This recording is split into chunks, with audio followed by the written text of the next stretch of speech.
Alright. Let's see. Okay. More Ace Attorney. More Ace Attorney. It's been a while. Let's get this show on the road.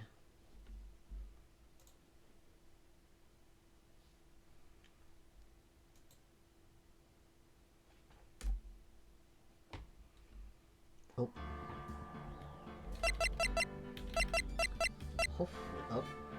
Hopefully hopefully it's alright. The internet. Got a new router, hope it's working good. Yeah, I think it's this.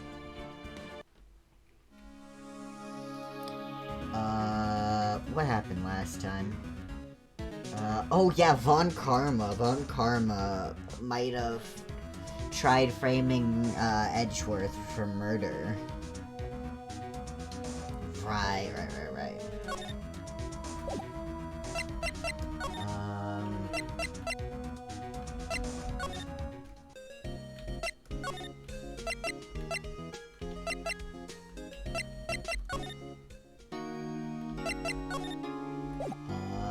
Now what? Oh, okay. December 27th, Police Department, Criminal Affairs. There's hardly anyone here. Everyone must be out looking for the old guy, Yogi. Ah, it's you. I don't think Gumshoe will be coming back today. He's staying out late looking for someone. Sounds like Detective Gumshoe is pounding the pavement for real. We were wondering if we could check out the records room again. Well, now I can't have just anyone wandering around in there, but I guess Mr. Von Karma's in there now anyway. You can go in as long as he's there. Von Karma? Oh no. Yes, he just arrived actually. Von Karma's in the records room. Nick, let's hurry! Oh, records room. December 27th, Police Department, records room. Dusty as always. We were only here just yesterday. I'm sure they just haven't had time to clean. What's wrong, Nick? Nothing. I was just noticing that he isn't here. Von Karma. Uh-oh. This is open. Huh? One of the drawers here is open. Someone must have been looking in it recently. The label says unsolved cases, evidence. Unsolved cases? Nick! The file for DL6, it's completely empty. What? What are you doing in here? I don't remember the voice again. No, I don't like front-facing Karma. No!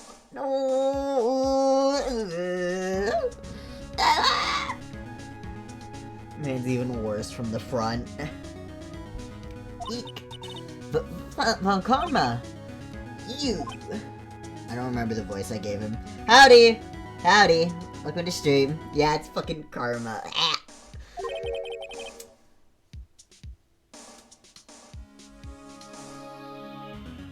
What? Hold on. What was the voice I gave him? How do you know my name? Huh? Have we met? What are you saying? We see each other every day, don't we? We're Miles Edgeworth's defense team. Defense team? Ahem, I beg your pardon. You see, I rarely remember defense attorneys. They're like bugs to me, needless things to be crushed. I can see how this guy was Edgeworth's mentor. Mr. Edgeworth is your student, right? A romanticist who still can't shed that veneer of amateurism. Just like his father, always second-rate. Mr. Von Karma, you had an axe to grind with Mr. Gregory Edgeworth, didn't you? Me? A grudge against a mere defense attorney? Why? Because he dealt a blow to your otherwise perfect trial record? So you did, but what I don't get is... why did you take his son under your wing afterwards? The son of your most bitter rival? That, my dear attorney, is none of your business. Tomorrow will be the last day of this trial. It's been a while since I've had a defense attorney last this long. Still, you will lose in the end. Miles Edgeworth will admit his own guilt. His guilt of 15 years ago, you mean? You're quite the researcher. If you've done your homework so well, then certainly you must understand. You know what Miles Edgeworth will tell the court tomorrow. True, it's not their business? Yeah, it isn't their business. You're right. So Von Karma is going to bring up DL6 in court tomorrow.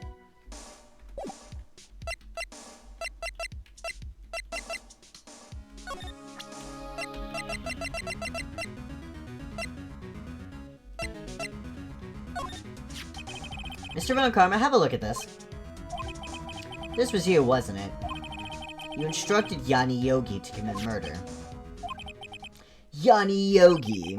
How many years has it been since I've heard him called by that name? The fucker looks like a Pokemon from the front.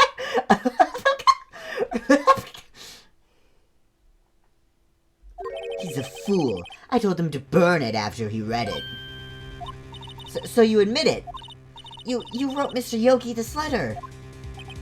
Yes, my dear defense attorney. Thank you for taking the trouble to bring it to me. You've saved me from a lot of needless hassle. Run, book it, book it, book it. What? Nick, what is that thing? Oh. I don't like this face. I don't like his face. It's like a worse version of the DreamWorks face.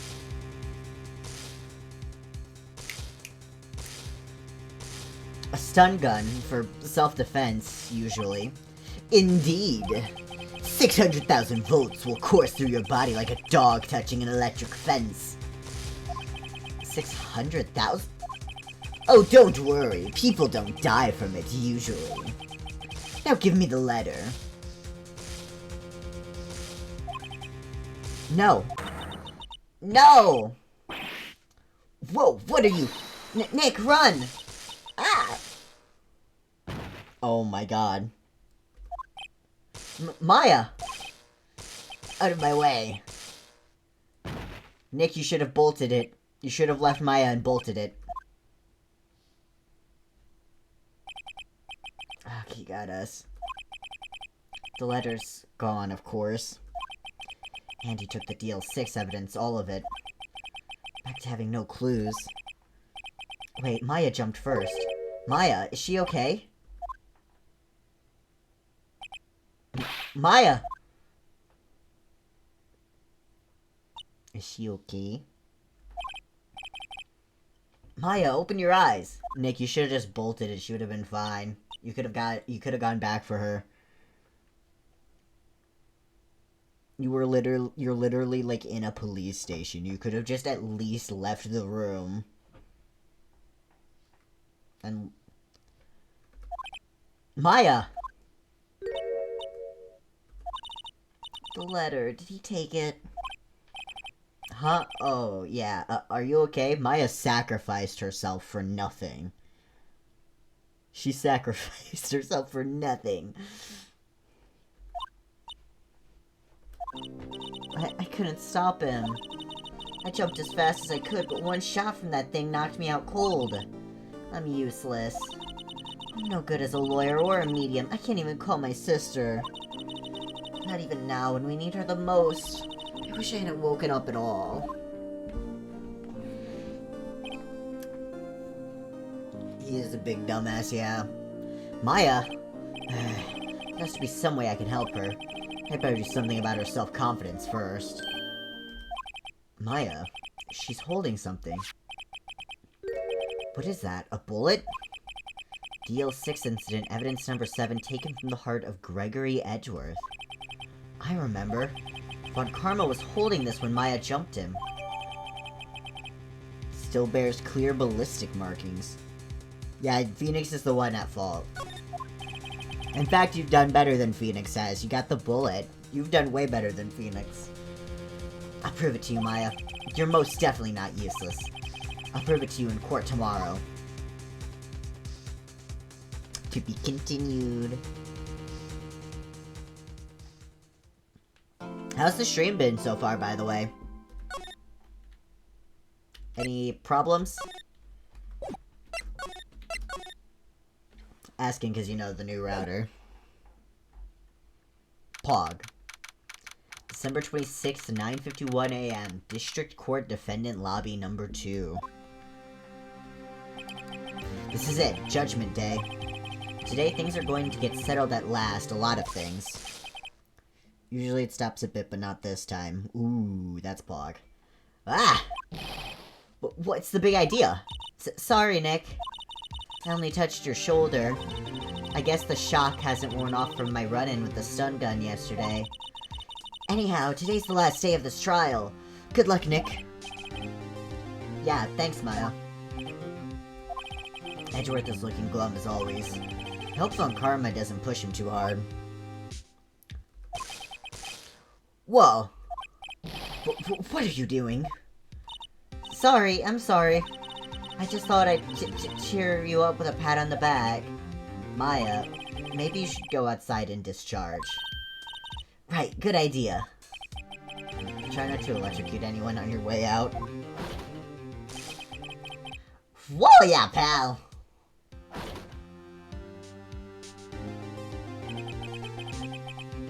Was that Gumshoe? Oh, that's help the Game Boy cheer up. What's gotten into that girl? I don't, the voice it gave him. Detective Gumshoe. Morning, Mr. Edgeworth. Good morning. How did it go, Detective? Have no fear. As promised, I've captured our runaway caretaker. I just brought him in. Took all night, pal. Thanks, Detective Gumshoe. You must be tired. Actually, after that shock I got on the way in, I feel pretty good. Yogi says he's forgotten his own name, but that has to be a lie. Why would he want revenge on Edgeworth if he couldn't remember his past? He does remember, and I'm going to prove it. December 28th, 10 a.m. District Court, Courtroom Number 3.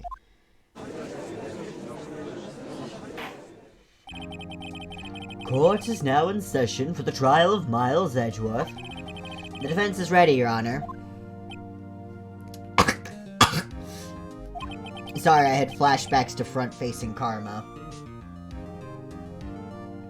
The prosecution is ready. Alright, very well. We have reached the final day of our proceedings in this trial. I ask that the prosecution submit decisive evidence. Understood. Come on, don't be awed into silence by every little thing he says.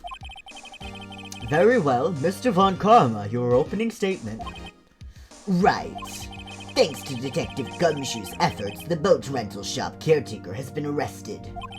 In yesterday's trial, the defense asserted that the caretaker was the murderer. However, the caretaker has yet to confirm this. I would like to ask the defense to cross-examine him as much as necessary. Very well. Please bring the witness into the courtroom. This is odd. He wants me to cross-examine him as much as possible.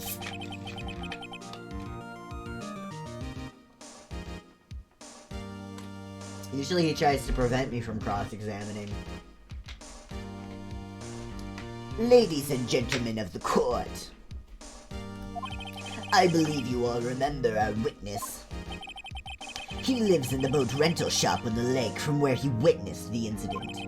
In addition, he has currently lost memory of his name and identity. Witness, why did you run away yesterday? The witness was not running away, as he will now testify. I see. Very well, please begin your testimony.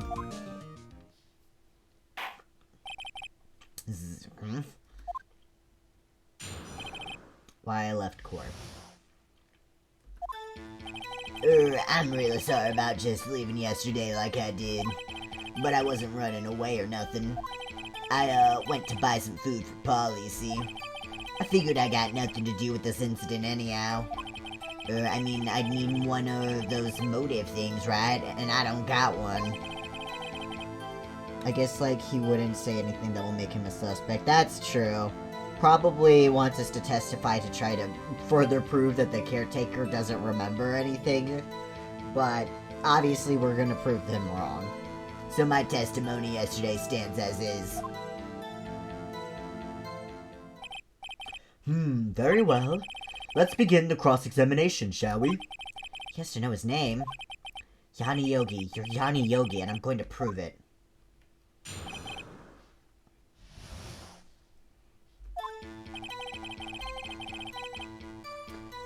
did.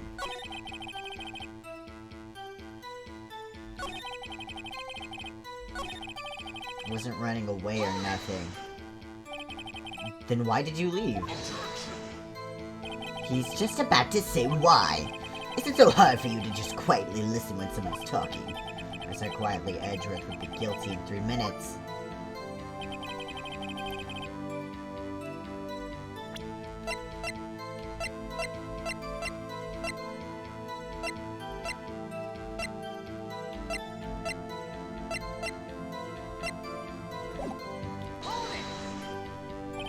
Food? Well, Polly is a bit of a gourmand, you see. She only eats these high-quality bird pellets from France. They only have them in the big pet shop downtown. But you weren't arrested until this morning. Why didn't you go back to the caretaker's shack? Well, I kind of got lost, you see. The witness has trouble remembering things sometimes.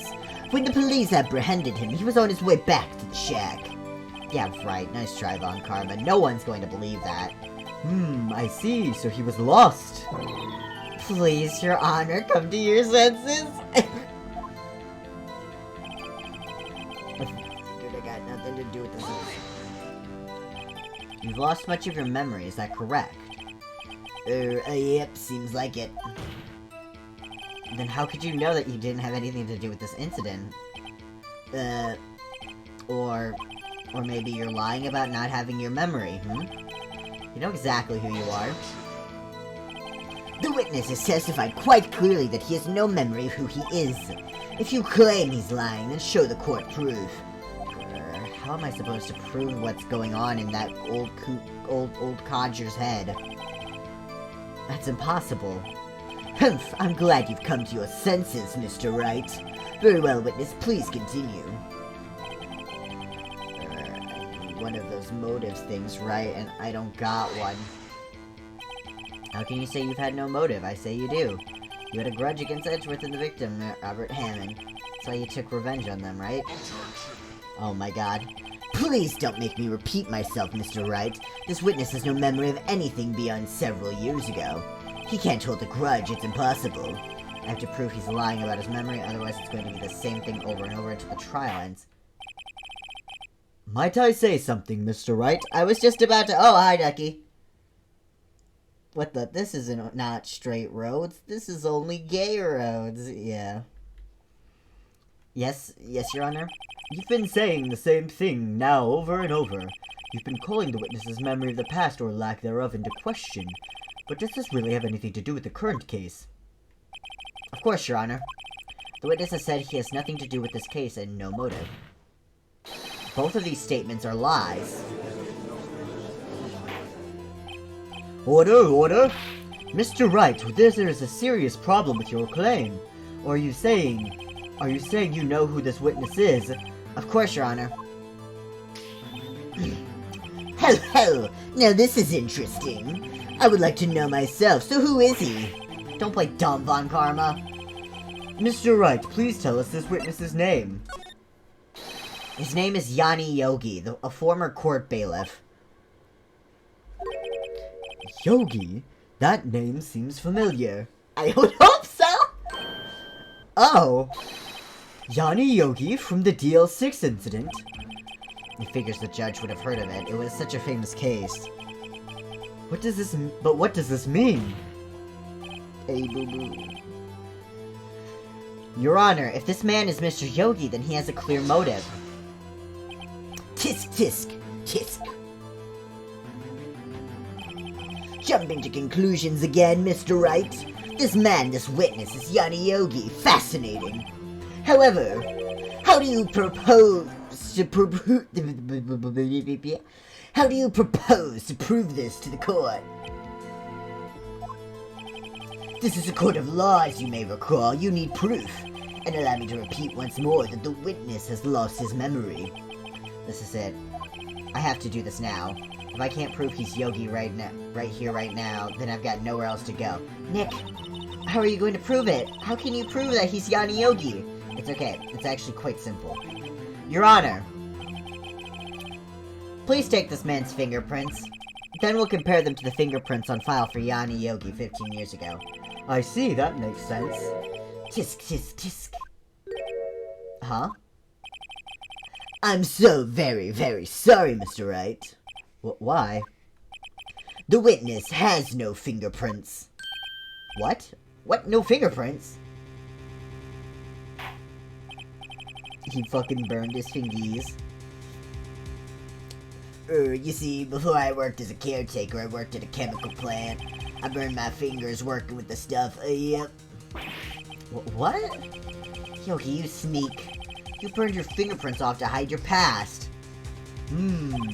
Well, if the witness has no fingerprints, I guess we will not be able to prove his identity. No! Tisk, tisk, tisk. Well, what will you do, Mr. Wright? There's still a way. It seems that the case has been decided, no? No! I know what happened. I know everything. I just can't prove it. But no, I can't let it end like this. I can't lose. There has to be another way. There is no one who can testify as to who this witness is. No one. There is! Nick, what are we going to do? I didn't even consider that. He might have erased his fingerprints.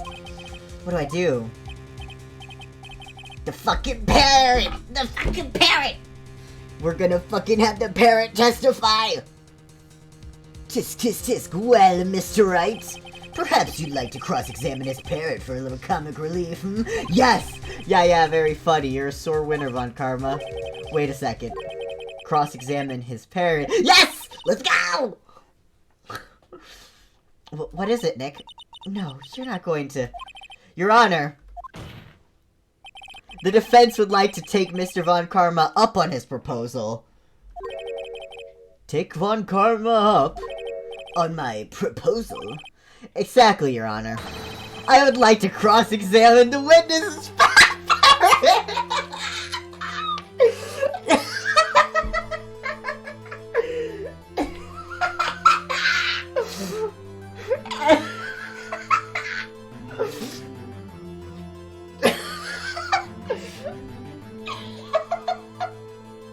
This game is great. I'm trying to take a drink, but I keep fucking coughing.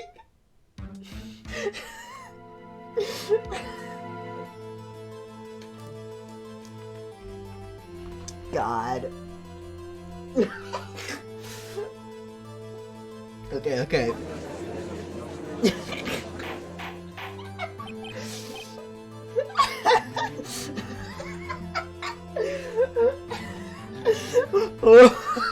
What? Well, what do you think, Mr. Von Karma?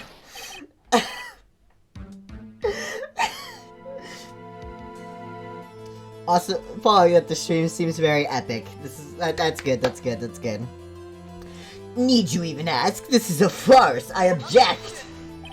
Wait a second. You were the one who suggested I cross-examine the parrot, Von Karma.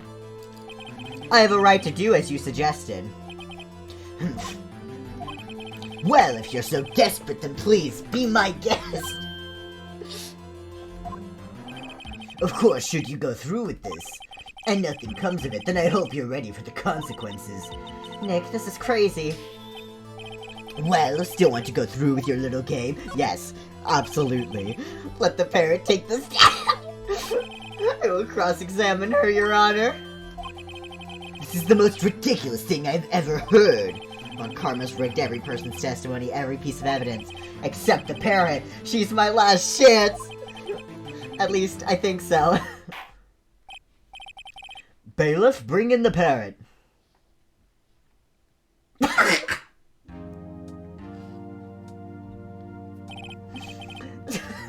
That's quite a bird. Please tell us your name. Name! The witness is ignoring me! I must hurt to be ignored by a bird. Ahem, very well, witness. Who is your owner? Please testify for us.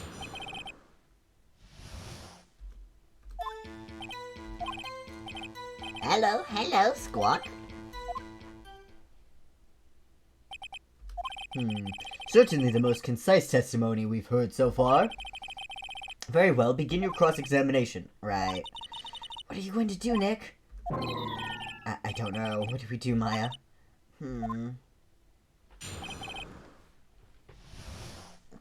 Let's see. Let's first review what evidence we have.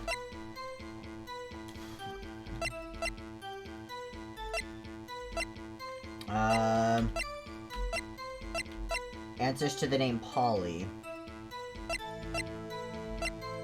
Maybe I do that.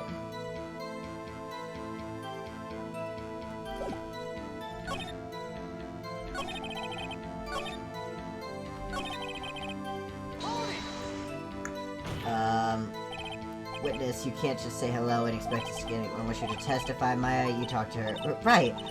What do I say?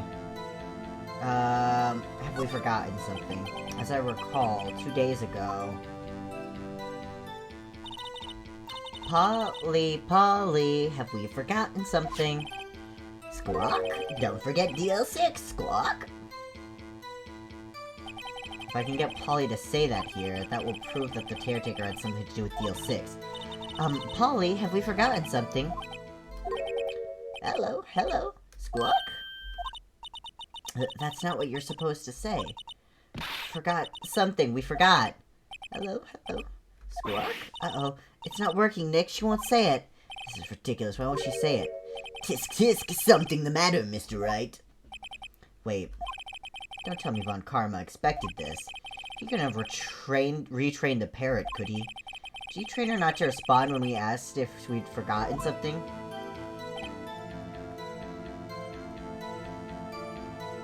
No. Oh.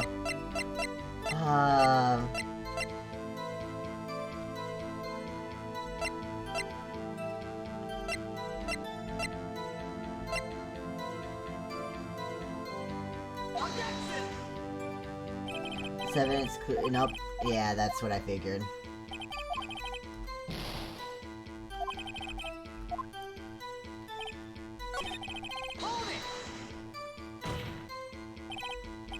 Can't say hello. You're going to testify.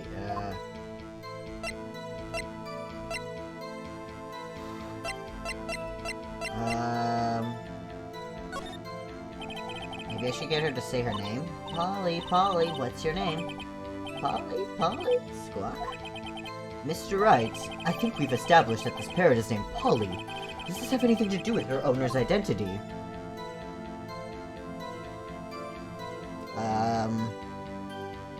Sure. Yes, it does. Fascinating. You claim that the parrot's name will prove her owner's identity? Then show us this proof. Nick, don't you think you're taking the bluffing a little too far? Listen, we're not here to answer the question of who is the caretaker. We're here to prove that he is Yanni Yogi. All we have to do is tie the name Polly to Yogi, Your Honor. The proof that the parrot's name reveals the caretaker's identity is...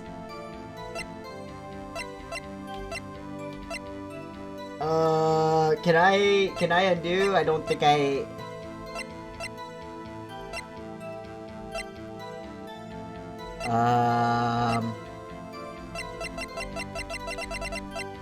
Uh-oh. I don't think I have anything.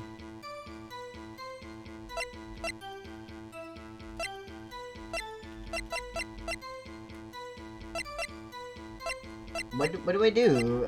The parrot? Do I try the parrot again?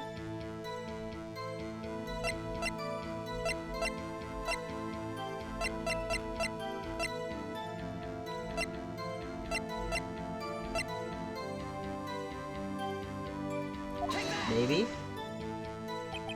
Mr. Wright, I had hoped you would have learned this by now. Making random guesses here is a waste of court time. Uh-oh, wrong again.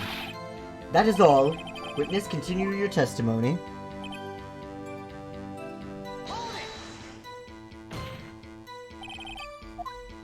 Speak to me. Frankly, I can't believe that you're speaking to the parrot. Well, I guess we should try to get some information out of her. We need to show the judge that her owner is Mr. Yogi. Okay, so...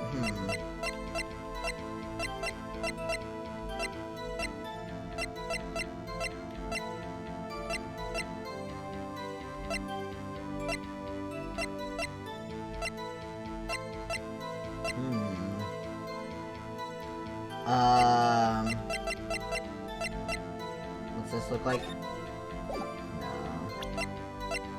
No. Maybe the badge?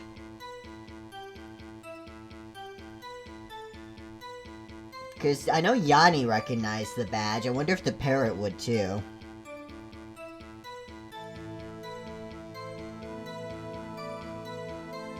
Hold on, I'm gonna save real quick.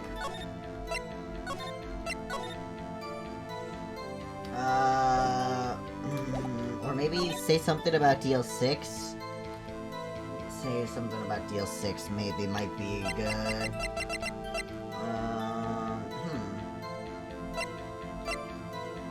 Fuck it, I just saved. What do you think about the witness's statement? I'm not sure I follow. It clearly, I thought... you don't sound very convinced, yeah.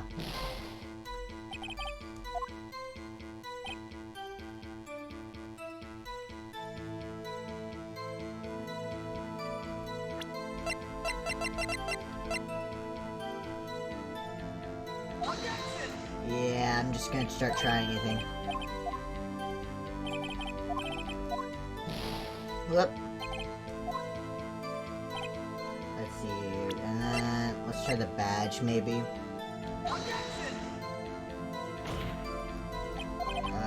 Nope. Okay, I'm gonna go back to pressing and try the questions.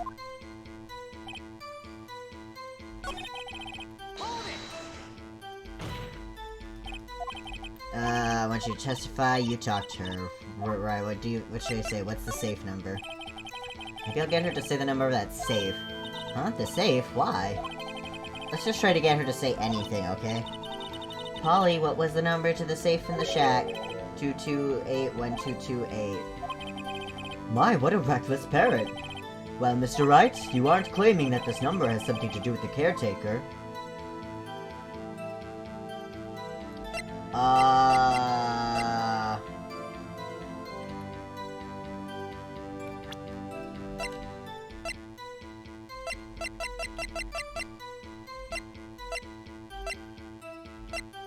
Oh, wait, hold on.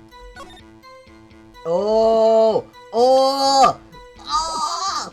It does. It does. It does. 12/28 is the date. Actually, it does. That's why I had her say it. Ha! Ridiculous. What? How can the number to a safe tell us who the caretaker is? Show us your proof. What could possibly link the number to the caretaker's true identity? The DL6 case file? What is this obsession you have with that case? Mr. Wright, where in this file is something relating to that safe number?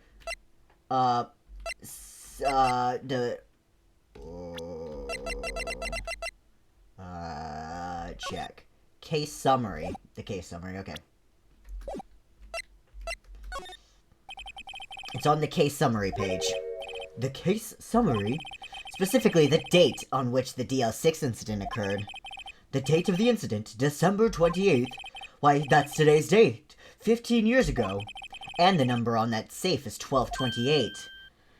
Oh, he used the date of the DL6 incident as the number for the safe, Your Honor. That's how important that date was to him. I see. It certainly is an interesting coincidence. People often do set their secret numbers to dates. Bah! This is not tangible proof. I set my ATM card's number to 001 because I'm number 1. I will be robbing you.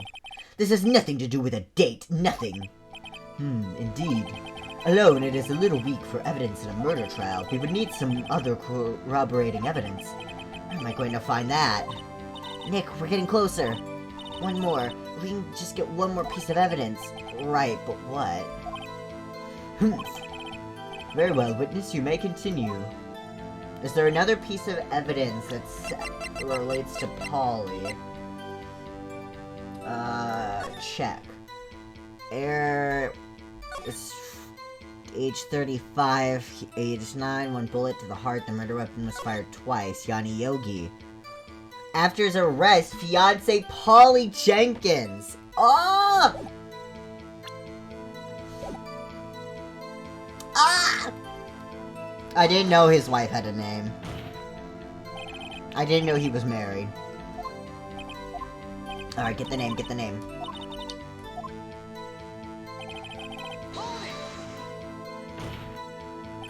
Witness, you can't just... I want you to testify. Maya, you talk to her. Right. What do I say? What's your name? We should get her to say her name. Polly, what's your name? Polly, squawk. Mr. Wright, I think we've established... Does this have anything to do with... Of course. Yes, it does. Fascinating. You claim that the parrot's name will prove her owner's identity, then show us this proof, Nick. Blah, blah, blah. We're here to prove...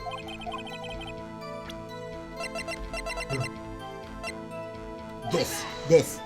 Let's go. The DL6 case file. That's quite a large file you have there. Which page is this proof on, then? Show us or stop wasting our time. Very well. Mr. Wright, please show us the page. Where in the file is the information connected to this parrot's name? Suspect data. It's on the suspect data page. This page has all the information about Yanni Yogi. Right after he was arrested, his fiancée committed suicide, see? Indeed, it does say that, yes. What was his fiancée's name? Polly Jenkins. Polly! Exactly, Your Honor. He wanted to remember the name of his fiancée who had committed suicide. That's why he named his parrot after her. I see. I guess that is possible. Bah! A mere coincidence, that's all. My granddaughter has a dog she calls Phoenix. Well, Mr. Phoenix Wright, does that make you my granddaughter's fiancé? She's only 7 years old. Karma, shut up. That's enough. I think we've reached a conclusion here. This is a mere coincidence, that's all. True, that is a possibility. However, two coincidences at the same time seems more like a pattern to me. What are you saying? Summon the caretaker of the boat shop. Immediately. Yeah, wait, hold on. Von Karma has a granddaughter? Maybe he has another... Maybe he's lying. Maybe he has another granddaughter. My guess is he's probably lying.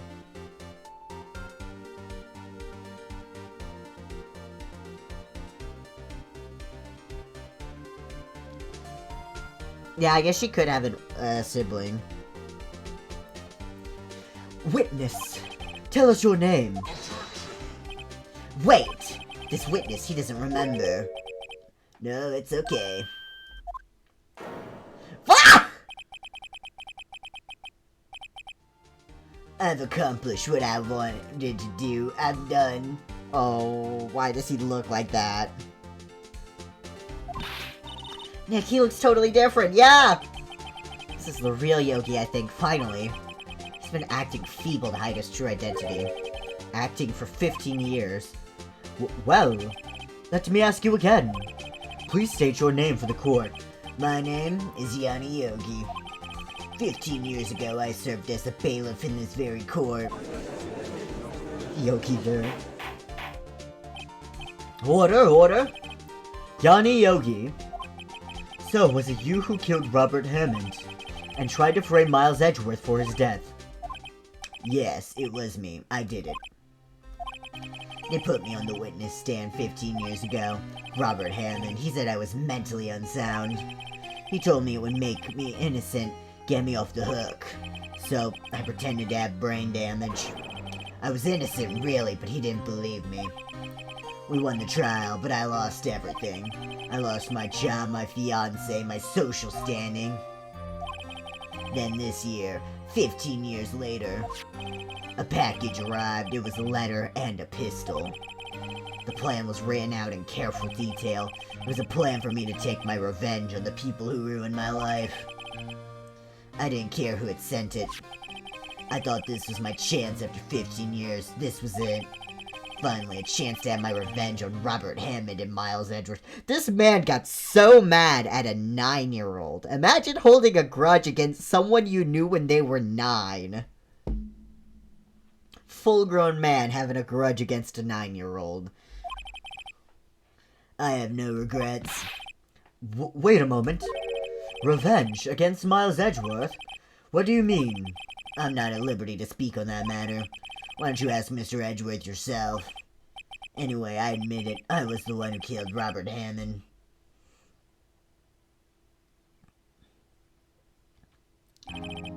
Yeah, literally, he was literally 9. Von Karma, where's Mr. Yogi? Under arrest, Your Honor. I saw no room for error in his confession. Then, the defendant, Miles Edgeworth, is innocent, in this case at least. Very well. Will the defendant please take the stand? Edgeworth, I swear to fucking God, don't fucking say anything. There are a few mysteries left unsolved. Still, you are cleared of suspicion for this particular case. So I'd like to pass judgment on the murder of Mr. Robert Hammond.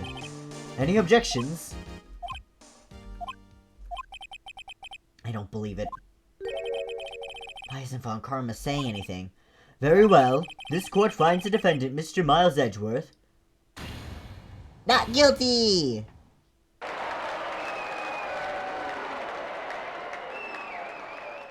Confetti. That is all. This court is adjourned. Objection!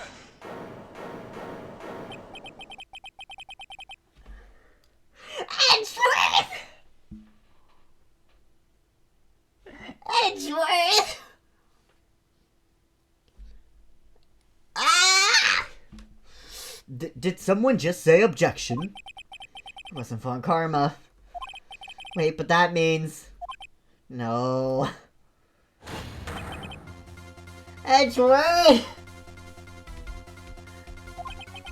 Your Honor, I object to your judgment. Fucking pose being put on the It's so fucking weird to see it while he's in the witness stand.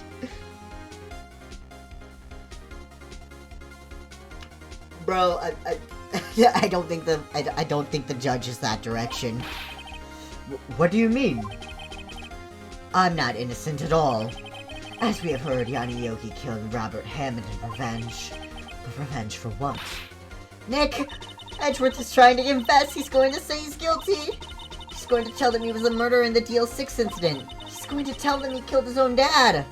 Uh-oh, what do I do?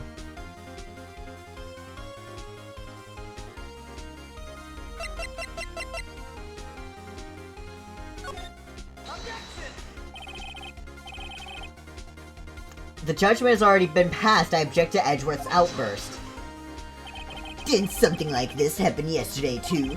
I believe a certain witness raised an objection after a guilty verdict was passed.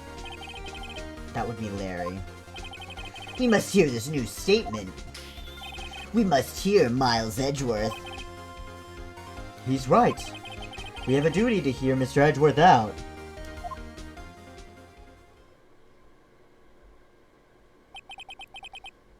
No. For 15 years, I have had a reoccurring dream. A nightmare, it's only a nightmare, that's what I told myself. But now I know, it wasn't a dream. Yanni Yogi wasn't the killer. You mean, in the incident where your father died? From the distance of the shot, it wasn't suicide either. Everything was as clear as day. The murderer, the criminal in the DL6 incident, it was me. Your Honor, I confess my guilt. I am guilty for DL6, the statute of limitations of which ends today. The culprit is me. God fucking damn it! Miles! Mr. Edgeworth! Order, order! This is certainly unexpected. The defendant declared innocent is confessing to a different crime. A crime for which the statute of limitations runs out today. I'm not really sure how I should deal with this. Bah! It's obvious. We hold a trial right here, right now. We try this man for his crime of 15 years ago. The crime that he was 9 years old! I think I would like to take a 5-minute recess. During this time, I will consider the appropriate course of action to take. Court is adjourned. Yeah, it was an accidental murder at the age of 9. That's like manslaughter.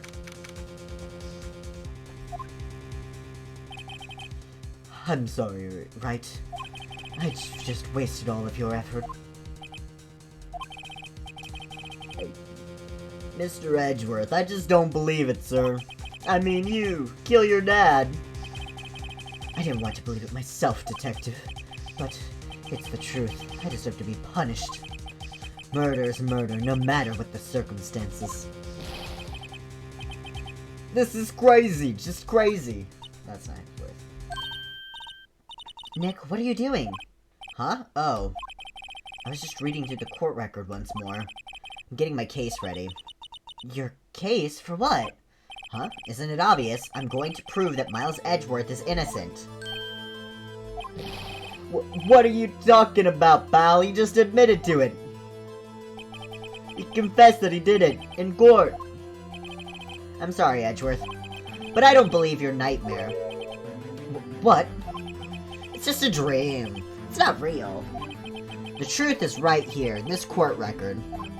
In any case, tighten your belts. The real fight is just beginning. Yeah, tighten your assholes.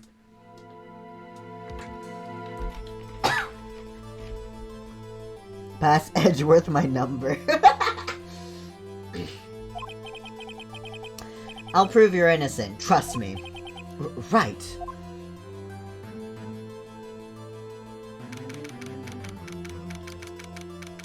December 28th, 2:30 p.m. District Court, courtroom number 3.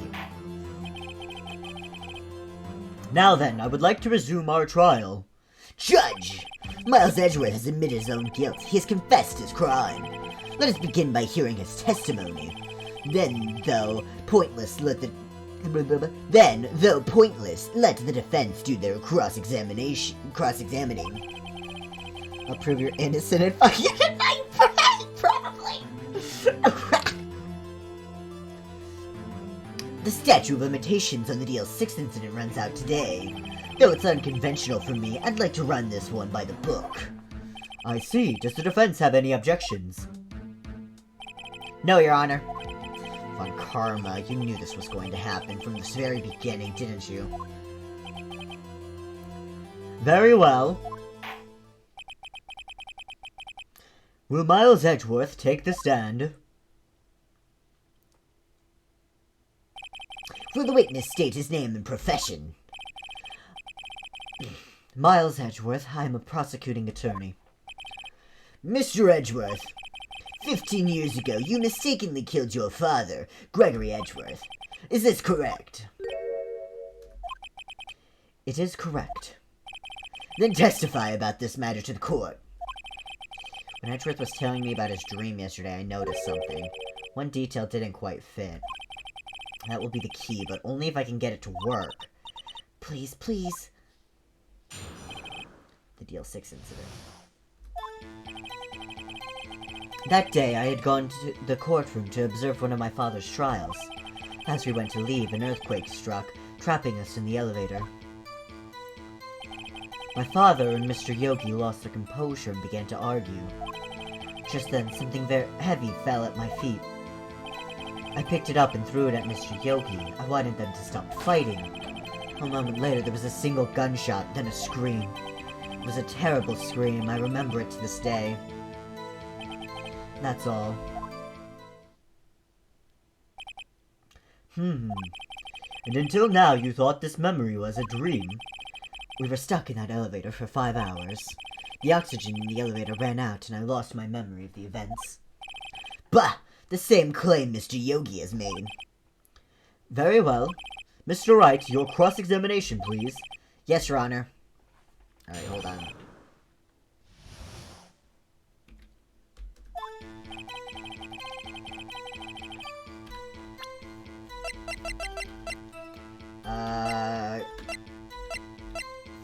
Photograph of the scene of the murder. Check it. He's dead. Hey, that's a really... Hey, wait, is that the gun hole? That's the bullet hole. That's the bullet hole.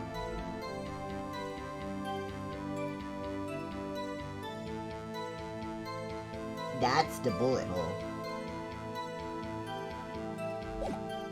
That's really high up for a 9-year-old. Taken from the heart. File in the DL6 incident.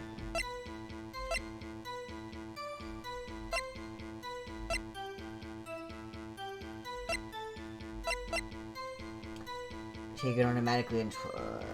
yeah, okay. I don't think we need any of that stuff. Very astute observation about the guy.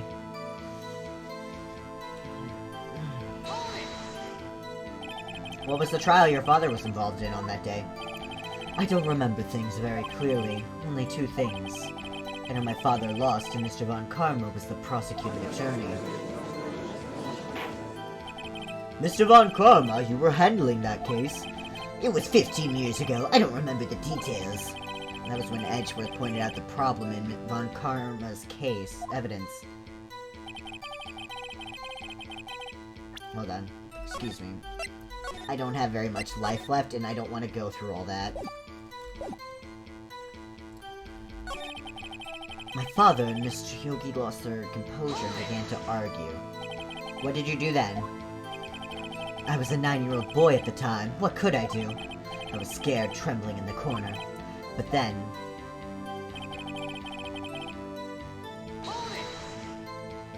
What was it? A pistol. I assume it was the bailiff Yanni Yogi's. The safety must have come off when it fell from his holster. And you picked it up. What happened next?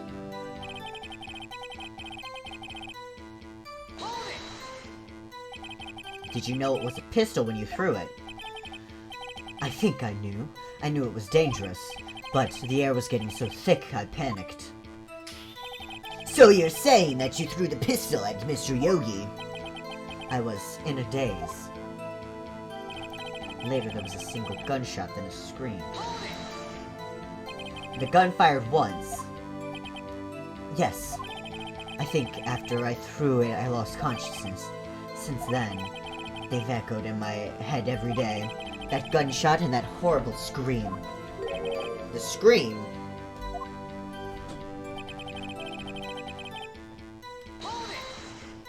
What the fuck are they talking about with the air? I don't know if that would actually fucking happen. I guess it would depend. It would depend maybe on the fucking... I don't know.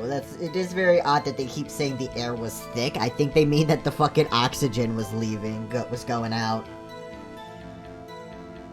To this day, yes, I can practically hear it now. I doubt I will ever forget for that scream as long as I live. There it is. One part of that testimony clearly contradicts the evidence. But I don't know what it means. I'd better find out and quick.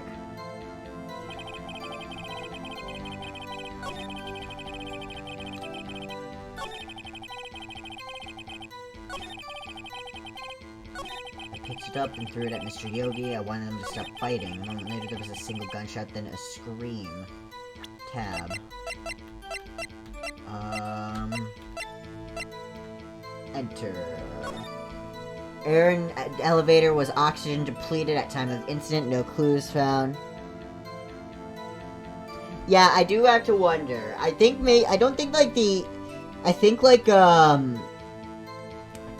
know. I guess maybe their fucking elevator for some reason is like super fucking airproof or whatever.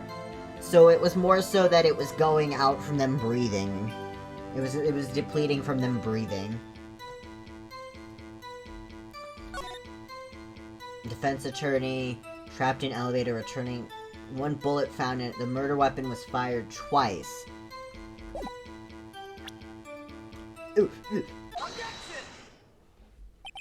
Are you sure you only heard one gunshot? Yes, I'm sure of that. I heard the shot and the scream. Then everything faded. I was unconscious until the rescuers came. I see. No, Your Honor. Unfortunately, you don't. You're blind. Look at this file one more time. This plainly contradicts the witness's testimony. You do enjoy dragging out that file, don't you? I don't accept this evidence unless you can tell us what page it's on.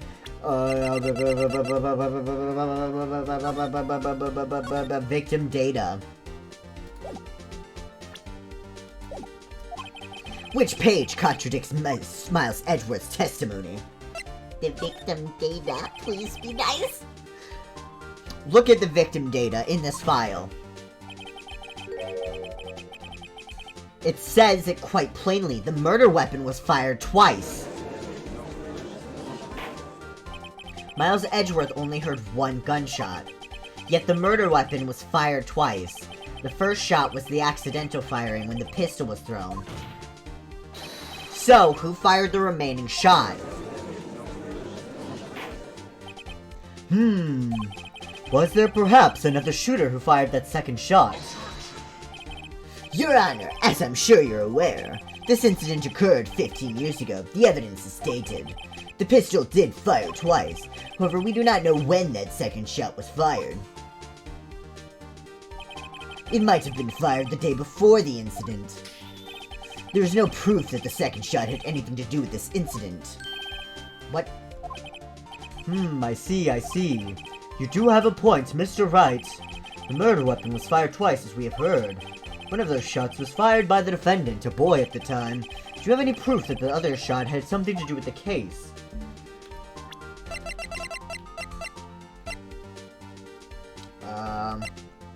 Still bears clear ballistic markings.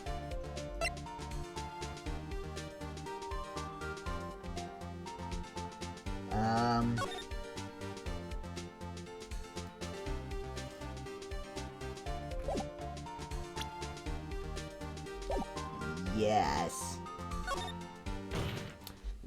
Your Honor, I think I will be able to show you the proof. Safe. I don't know which one is actually the option. I'm just fucking going with it. What? Impossible. Now, Mr. Von Karma, save your surprise for after you've seen the evidence. Very well, Mr. Wright, show us your proof. Do you have evidence that the second firing of the pistol is related to this incident?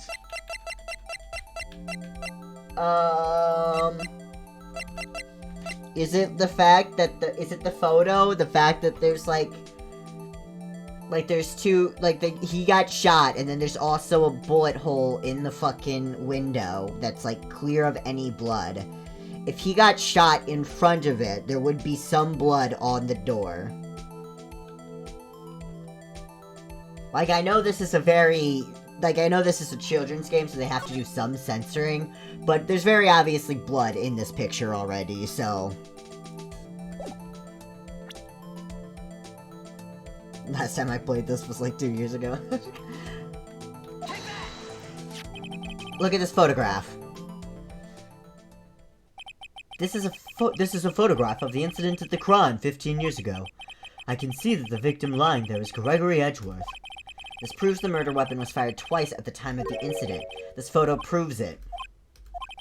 So let me get this straight. This photo proves 2 shots were fired. Where? Your Honor, please get a clue.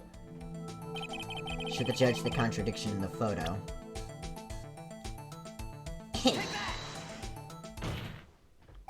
As should be obvious, the contradiction is here. I see a bullet hole in the door. Your Honor, Gregory Edgeworth was killed by a shot from the pistol, yet there is also a bullet hole in the elevator door. We also know that the murder weapon was fired twice, thus, someone other than Edgeworth fired that second shot. Order! Mr. Wright, what are you driving at? It's simple, Your Honor. At the time of the incident, 2 shots were fired. One went into Gregory Edgeworth's heart. The other hit the elevator door. Remember that the defendant lost consciousness after the shot he fired rang out. In conclusion, we must agree that the second shot was fired by someone else. Mr. Wright, but who could that someone else be? The murderer, of course. I knew I should have stepped in before your wild fantasies got out of hand. Mr. Wright, look once more at the DL6 incident case file. Look closely. Try the case summary page. The case summary, that's on page 1. Look what is written there. What is written there? Air depleted, no clues found on the scene.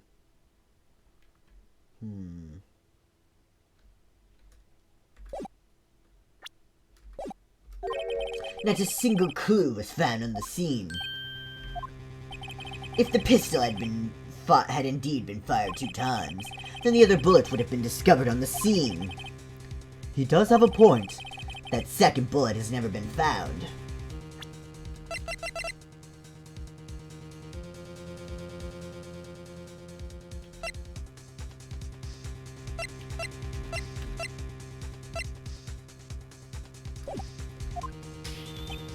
Why? Because the second bullet does not exist. The bullet that claimed Gregory Edgeworth's life was the one fired by his own son. That is the truth of this matter, the whole truth. It was undoubtedly something else that made that bullet hole in the door. Literally how? Literally what else would make a bullet hole in a door besides a fucking bullet?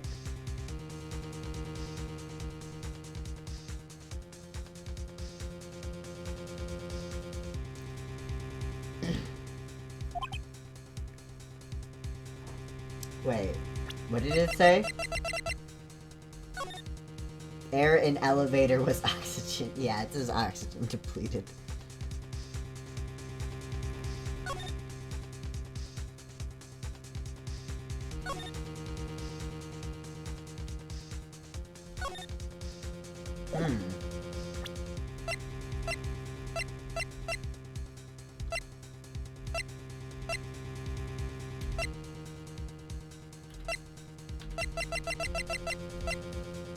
Photograph of the scene of the murder, taken from still bears clear ballistic markings. Mr. Wright has proven one thing to us quite clearly. The murder weapon was fired twice at the time of the incident. However, as Mr. Von Karma says, the second bullet fired was not found. Wouldn't it have gone through the door? It clearly looks like it went through the fucking door. Look at that. That went clean through the fucking door. It would be on the other side of the elevator. It would be on the other side of the fucking elevator. Of course it wasn't found in the fucking elevator. It went through the door.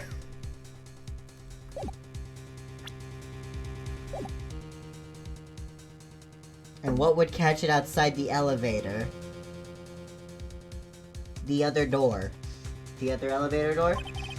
It is highly unlikely that the police merely overlooked this second bullet. So all we have is the single bullet fired. I'm afraid I have to discount the defense's claim. Tisk tisk tisk. I praise the judge for his wisdom in this matter. Gah! How did this happen? I don't believe that the second bullet didn't exist. Was I wrong? No. Have I been wrong about this whole incident? What are you doing, Nick? Why aren't you raising an objection? I'm sorry, Maya. What? It looks like I was wrong. Nick, if the second bullet wasn't there, then all my conjectures are for nothing. No. What'd you say you'd do it, Nick? He said you'd get Edgeworth declared innocent. I'm sorry. Is she gonna turn into Mia? It's just, when I saw the photograph, I thought that 2 shots had been fired. I was so certain of it, I thought I'd won. I thought there was another person, someone else who fired the killing shot. But now, I was wrong to think it could be that simple. This case has stood unsolved for 15 years. Nick. Well, it seems that we have finally cleared up this incident. Only 1 bullet was found at the scene of the crime. It went through the door! That shot was fired by Miles Edgeworth. Precisely. I would like to ask one thing of Miles Edgeworth before passing my verdict. Have you been paying attention to the trial so far? Yes, Your Honor. Do you have any objections? No, I do not. So you killed your father, though that was not your intention? Yes, I did. Oh no. He's accepted the guilt. Very well. The statute of limitations on the murder of Gregory Edgeworth runs out today. Therefore, I must pronounce a verdict on the defendant today right here. Right now? Indeed. Does anyone have any objections? I've been here before. It's just like my first day in court. There's so many things I know I should be saying, but my mind's gone blank. I can't find the words. Mr. Wright.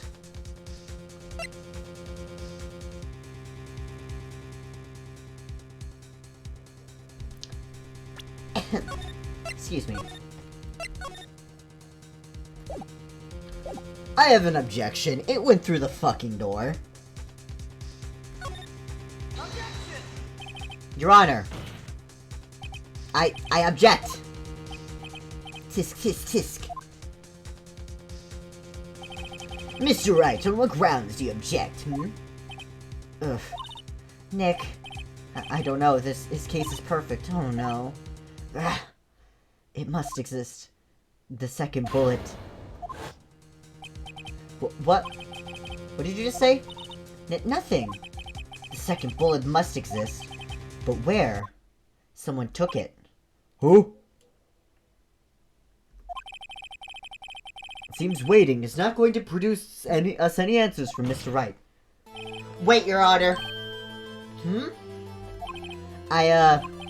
The second bullet, it existed. What? But we've just heard proof that it did not exist.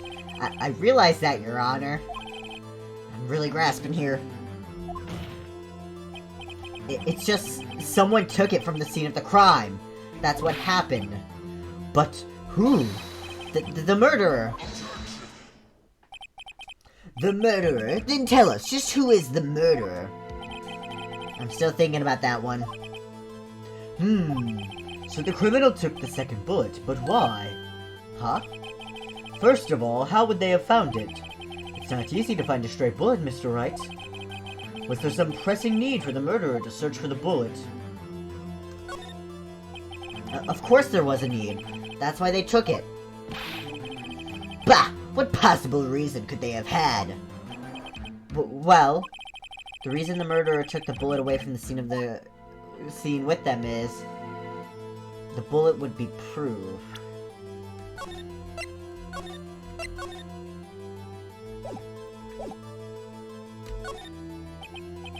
Maybe they thought that the bullet would be used as proof. Okay,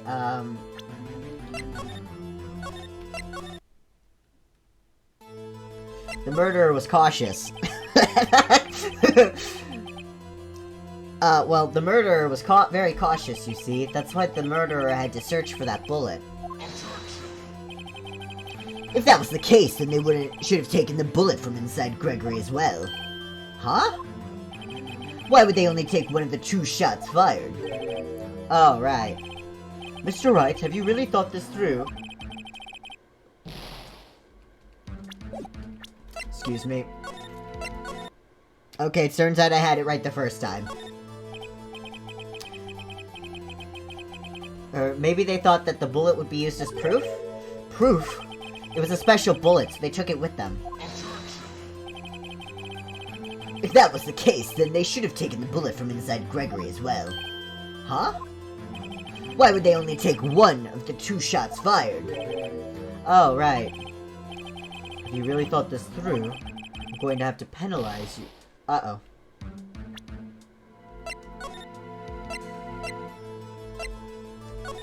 Excuse me. It turns out neither option is correct. I object. Nick, I don't know. His case is perfect. Oh no. It must exist. The second bullet. Did you just say nothing? The second, but where? Someone took it. Seems waiting is not going to produce us any answers. Wait, Your Honor. The second bullet, it existed. Okay, hold on. Now I'm gonna save again. What? Well, we've just heard proof that it did not exist. I realize that, Your Honor. I'm really grasping here. It's just someone took it from the scene of the crime. That's what happened. But who? The murderer. The murderer. I'm still thinking about that one. Took the second bullet, but why? Huh? First of all, how would they have found it? It's not easy to find a stray bullet, Mr. Wright. Was there some pressing need for the murderer to search for that bullet?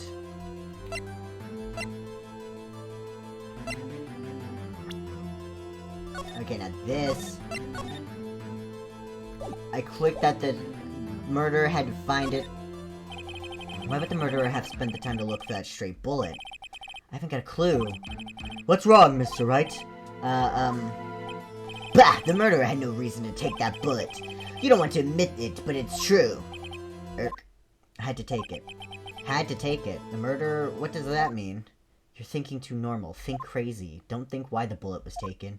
Think why the bullet had to be taken.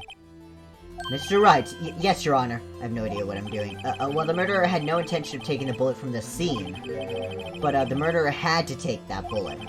Had to, Mr. Wright? What do you mean? Well, for instance what? Maybe the bullet, hit the murderer. The bullet hit the murderer?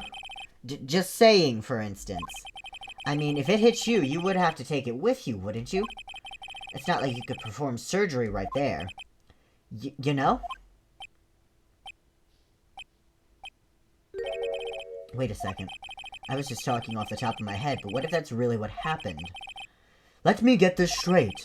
So at the time of the murderer themselves was shot, and they left with the second bullet still inside of them, thus leaving only one bullet at the scene of the crime.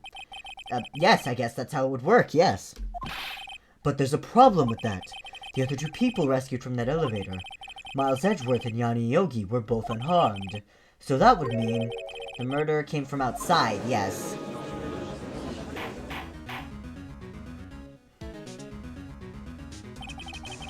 The two men fight inside the elevator. Trying to stop them, the boy picks up the pistol at his feet and throws it. The pistol discharges, and the bullet goes through the elevator door and hits the murderer outside. The boy loses consciousness. Then the murderer opens the elevator door and sees the men inside. Mr. Wright, you are truly the most unpredictable defense attorney I've ever known. I can tell you're grasping, yet I cannot deny the possibility of what you say. What are you saying? Deny it! Deny it! No one involved with the incident was wounded. There was no murderer. No one was wounded at the time of the incident. He's right, I can't think of anyone. Hey, Nick. Huh? I just thought of something really crazy. How crazy we talking? Crazy? Oh, fuck. Put that cap back on, put that cap... Remember what Mr. Grossberg said yesterday? Gregory Edgeworth got the blow to his perfect trial record. Wow. It must have been quite a shock for Von Karma. He took a vacation for several months after that, you see. Yes, an unusual event for the man. That was the first and the last vacation he's taken in his many years of prosecuting. Hey, Von Karma, do you have a bullet wound? What if Von Karma didn't take that vacation because of shock, but took it because he was injured? Which would mean... It could only mean one thing. He was the murderer in the DL6 incident. He was the man who shot Gregory Edgeworth. It was Von Karma. Oh, man. Is something wrong, Mr. Wright? You seem dazed. Do you have something in your inventory, silly? Do I? Misty face photo. Found in the victim's body. The ballistic markings match the murder weapon's barrel. The bullet wound still bears clear ballistic markings. This one? No, Your Honor. Well, you have indicated the possibility that the murderer came from outside. Can you give us the name of your suspect? Yes.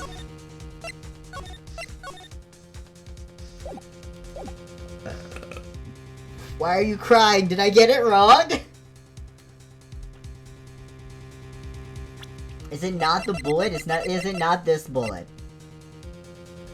Why are you crying?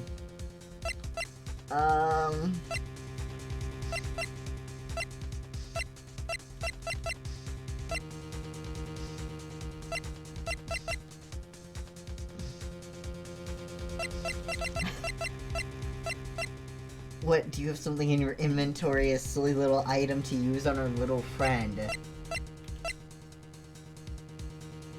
The metal detector?! What, do you want me to, am I expected to use the metal detector on Von Karma? Is the bullet still there? No way. No, don't tell me the bullet is still there. Don't tell. Are you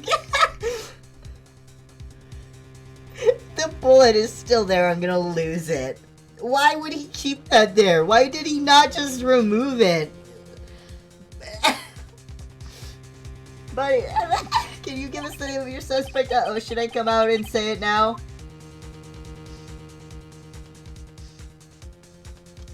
Yeah, I'm gonna say it now.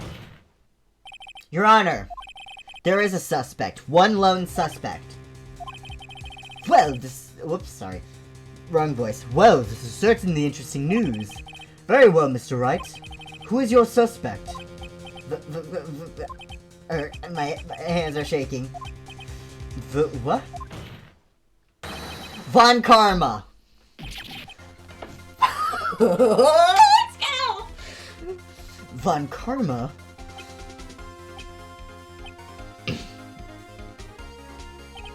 You mean the Von Karma, the prosecutor, the one standing right over there. That Von Karma, that one. That Von Karma, these nuts. Bah! You don't object? I see no need. Why, Your Honor, this ridiculous outburst with my objection. Because you took a vacation for several months, starting the day after the incident. Yet you pride yourself on a perfect record. Why would you take such a long vacation without any reason? So you're claiming that I took a vacation to heal my injury from the incident. Fascinating. Prove it. I would have needed surgery, no? Where did I go under the knife at, Mr. Wright?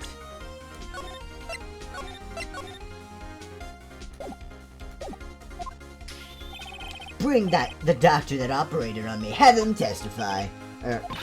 Nick, let's find out who his doctor is. It's no use. Edgeworth! I know Von Karma perhaps too well. He's perfect. He wouldn't leave clues. He probably didn't undergo surgery.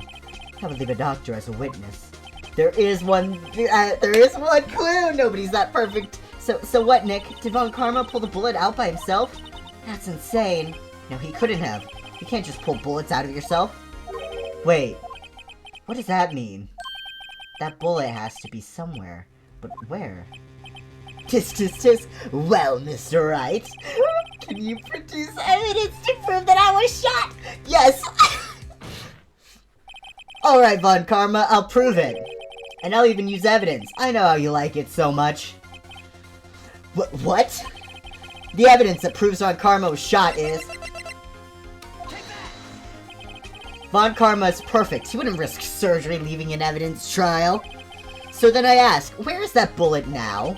I think it's unlikely that Von Karma performed surgery on himself. You don't mean? I do.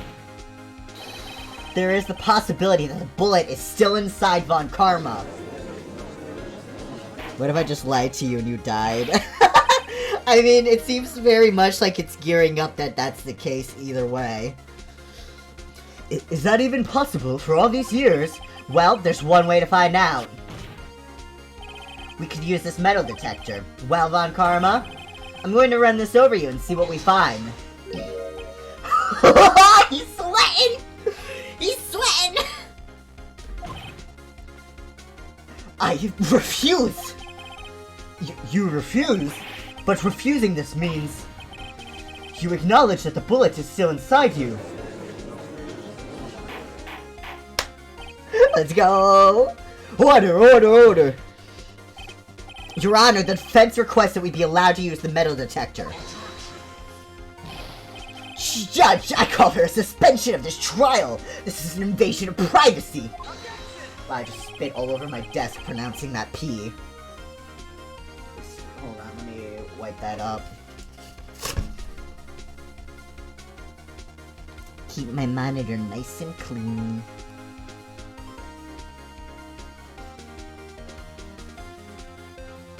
You just get a doctor's note saying he has a metal implant or something. He probably wouldn't have planned that ahead, though. He didn't think that anyone would ever fucking suspect that the bullet was still inside him. The statute of limitations runs out on this case today. It was you who said we had to end it right here, right now.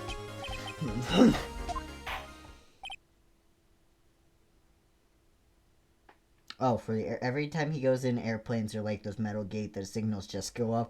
I guess he's just never gotten in an airplane, considering he doesn't take a vacation ever. Enough! I permit the use of the metal detector.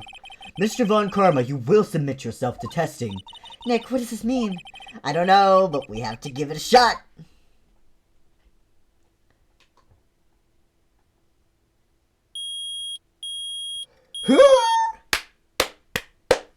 Let's go! It reacted. Something is inside his right shoulder. The bullet.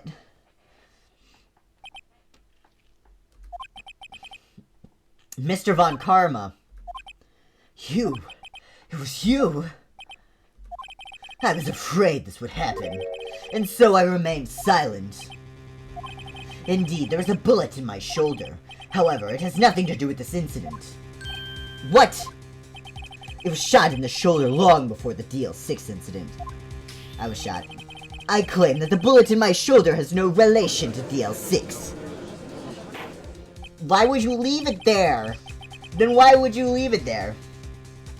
But Mr. Von Karma, can you prove that? Prove? I have no obligation to prove anything. It is Mr. Wright. It is Mr. Wright who must prove something here, not I. Mr. Wright, I'm gonna kill this motherfucker.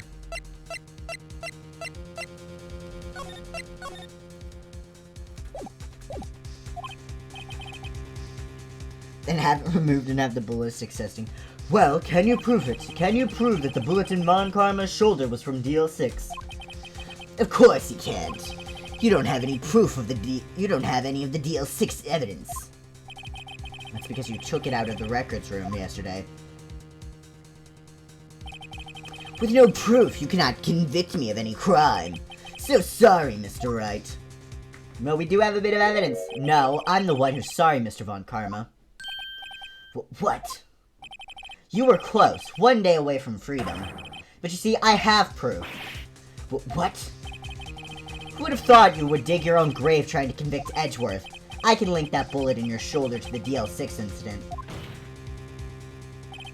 And here's my final proof. Is it this? Is it this? Please tell me it's this. I'm gonna cry if it's not. That's a bullet. Where did you get that? This is the bullet used in the DL6 incident. This was taken from the heart of the victim, Mr. Gregory Edgeworth. The bullet is preserved quite nicely with all the ballistic markings intact. Ballistic markings? You may recall the term. It came up in the first trial 2 days ago. Ballistic markings are the fingerprints of a weapon. Hold on, I need to take a drink.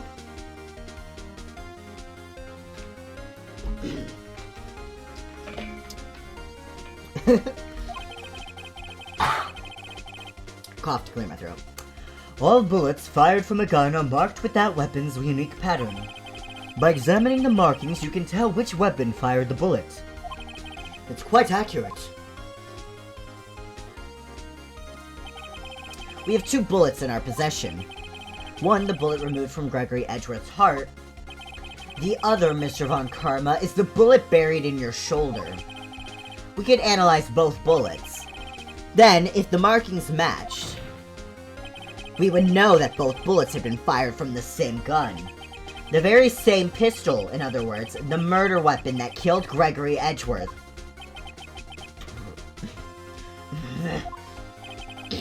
Mr. Von Karma, you will let us remove the bullet from your shoulder. Then we'll compare the ballistic markings to those on this bullet. And solve this case once and for all. Well, Mr. Von Karma?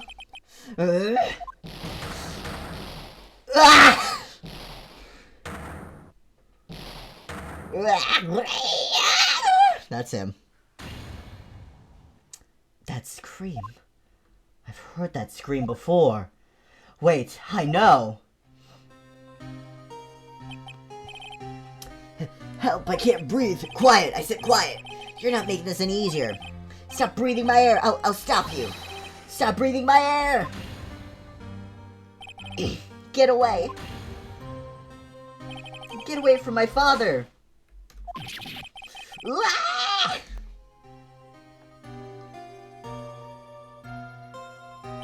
It's that scream I heard in the elevator. 15 years ago. Von Karma, it was you who screamed. Ooh. Mr. Von Karma? Edward, only you would dare defy me. So it was you. You and your father are my curse. Your father shamed me with a penalty on my record, and you left a scar on my shoulder that would never fade. I'll bury you with my bare hands. Death! Damn, he kinda going ham. 15 years earlier. Chief Prosecutor, I'm sorry. Von Karma, it's not like you to make this kind of error. I never would have thought that Edgeworth would be the one to catch you. I was careless. I'm sorry, but you will have to be penalized. I've covered for you in the past, but not this time. Edgeworth.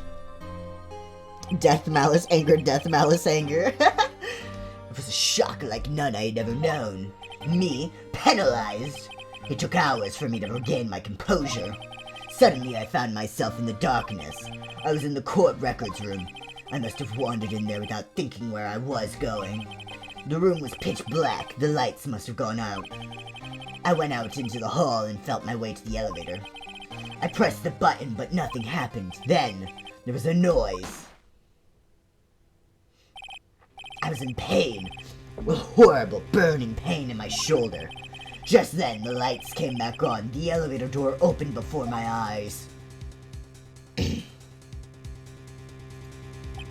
I saw 3 people inside, all lying unconscious from oxygen deprivation. Much to my surprise, a pistol lay at my feet. I knew then it was destiny.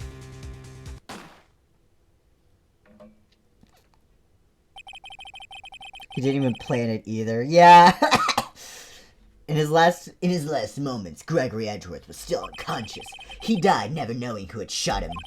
Later, he spoke through a medium blaming Mr. Yogi. He was fooled. It was the perfect crime. Tisk, tisk, tisk. Who would have thought another man would have come to open that elevator door?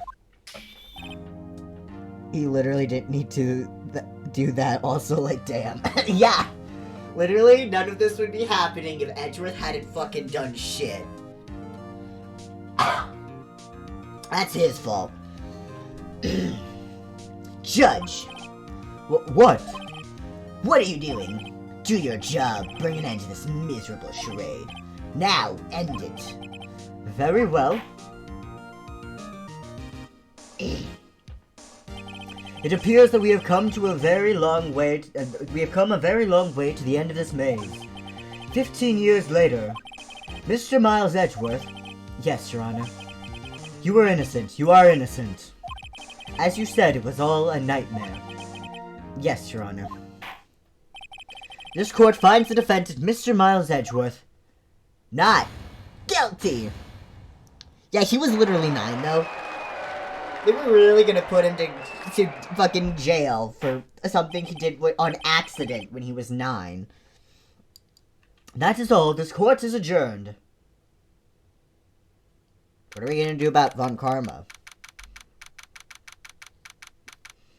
Defendant lobby number 2. Nick, we did it! Did you see his face? Von Karma looked even paler than usual. He's pretending to be all cool, but inside you crushed him, Nick, crushed. I gotta say, I'm impressed. It was pretty close, though. I was sure we'd had it. I know, I was on the verge of tears the whole time myself. But now it's all just a good memory. So it's finally over, Edgeworth. Right. Yeah? I'm not sure how to say this. I know. Try thank you. I see. Thank you, Wright. You're welcome.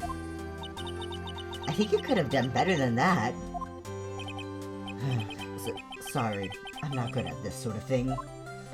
You got a lot to learn, Edgeworth. She's got you there. What?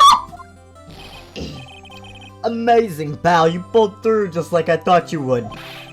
I'll never forget this. I owe you one, pal. And tonight, let's party. Dinner on me. Yeah, my salary went down a bit this month. But who cares? See, Mr. Edgeworth, you should take a lesson from Detective Gumshoe.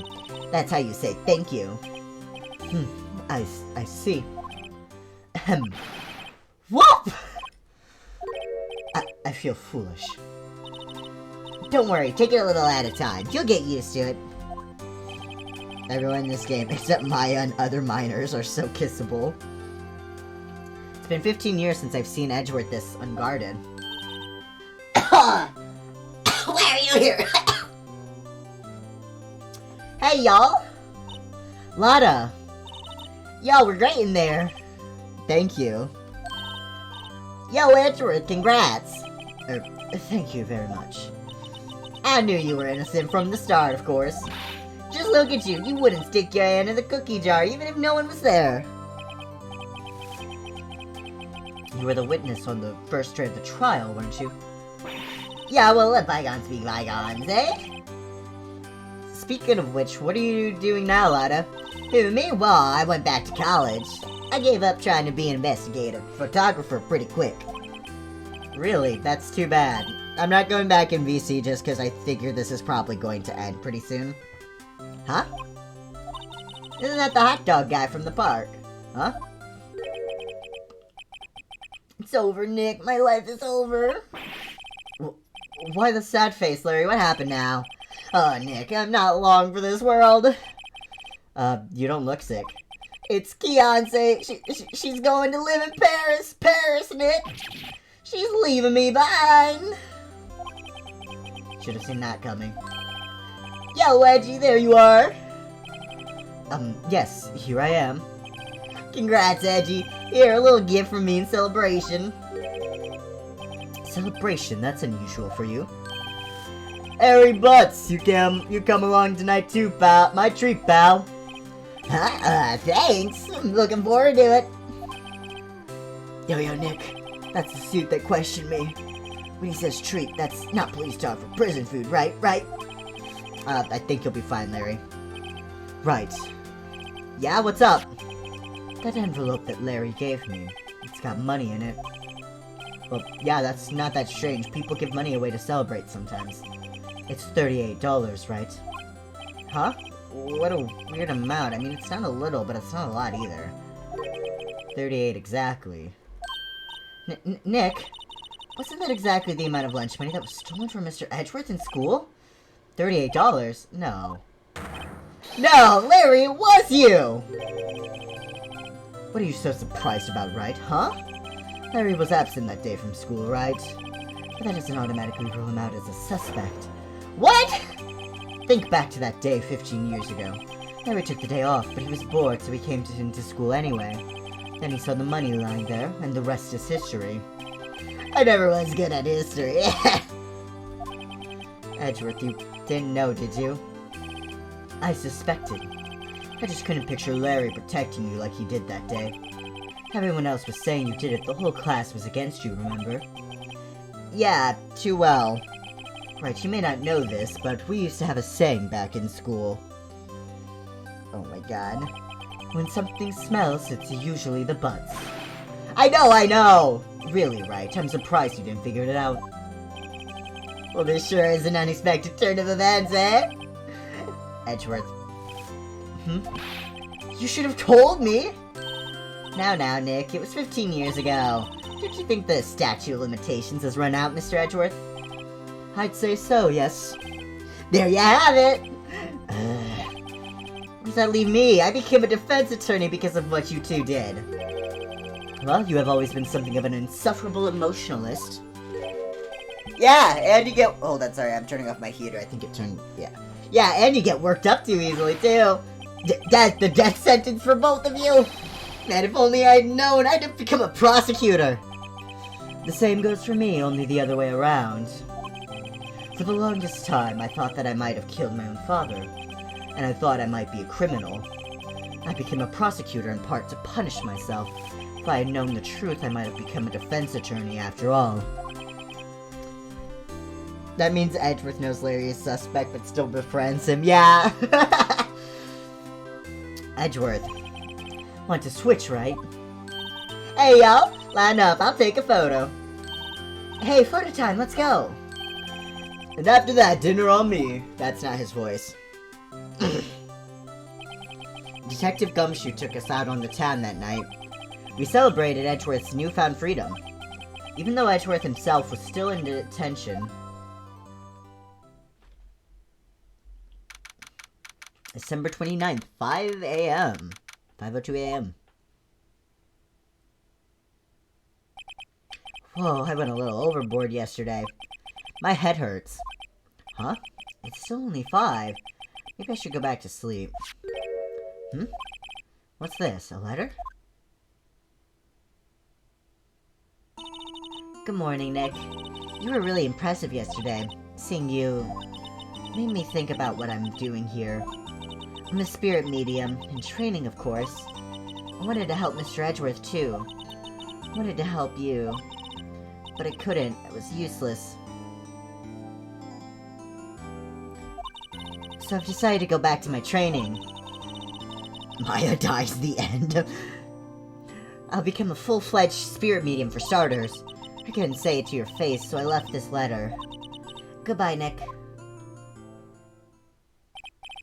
Goodbye? What time is it? The first trains for the mountains have already left the station.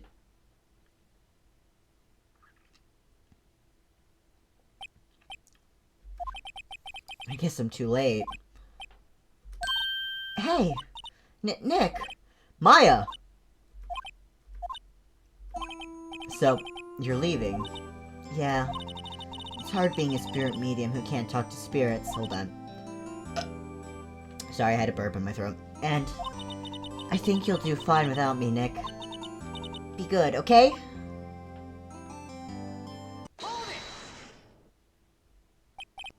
Well, wait! What?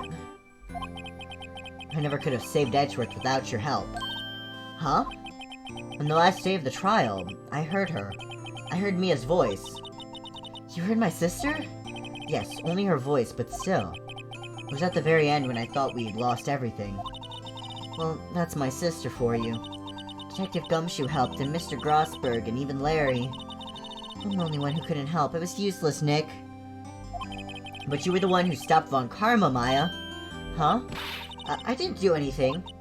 All I did was wander around in a daze. Sorry, but I have evidence that you helped. Evidence? Show Maya some evidence to cheer her up.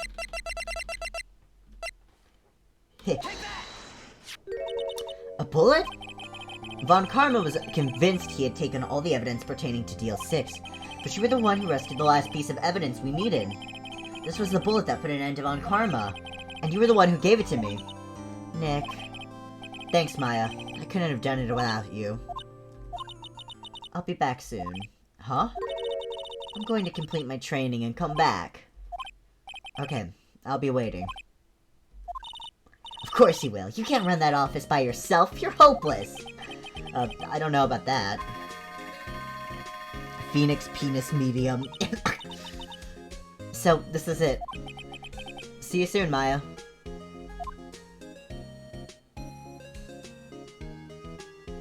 Aww. Thanks, Nick.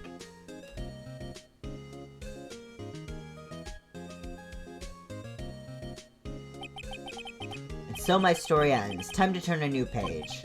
And say goodbye to the novice defense attorney that I once was. Now, a new story begins. With the same old crazy cast of characters. Ha! Don't think you've graduated yet, amateur. Mr. Wright, perhaps you'd like to rethink that claim. Yes, Your Honor. Uh-oh, I got a bad feeling about this.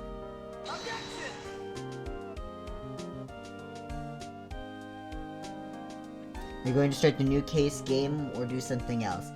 I think I'll start the next, case/game if... Maybe.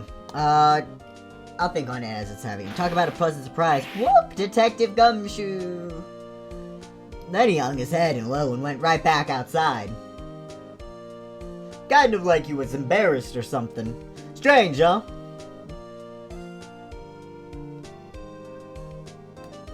Graphics, Kumiko Suekane.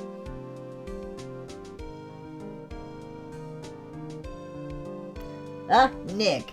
I haven't seen him lately. Who, me? I've been working at a cheese shop. That Missy's a nice lady. She's not exactly what you'd call a cheap date, huh? Oh, she's in Hawaii right now, yeah.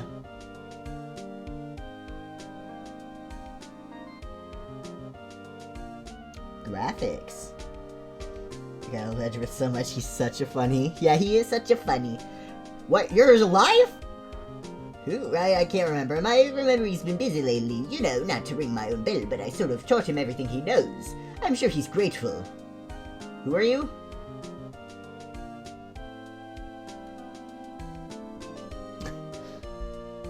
Noriyuki Otani. I'm still surprised you weren't the murderer in that case. Oh, you should know, I've taken over management of the Gatewater Hotel recently. Should you be in the area, please stop by. Masakatsu Endo.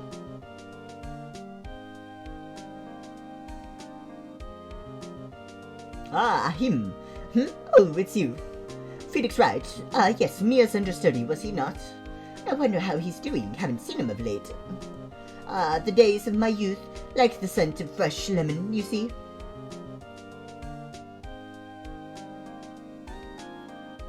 Masakazu Sugimori for music. They did a fucking bomb-ass job. Oh no. Felix Wright? Is he an actor? Well, I'm not buying it. You can't be a star with a name like Phoenix. Do you know everything?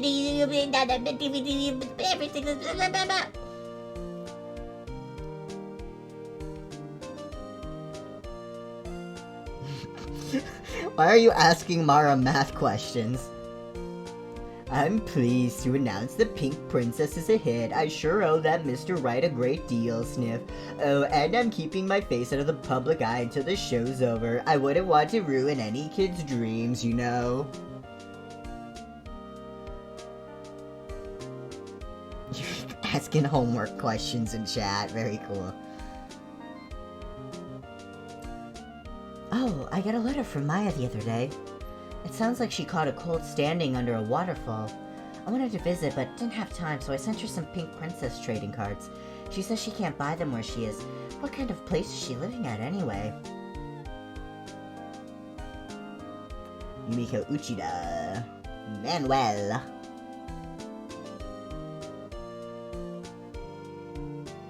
Right, who's that? You wanna talk? Let's talk Pink Princess, alright. But, you know, I snuck into the studio the other day, and I saw her, the one inside the Pink Princess suit. Ugh, what a dog. It was kind of a shock for a boy of my tender age.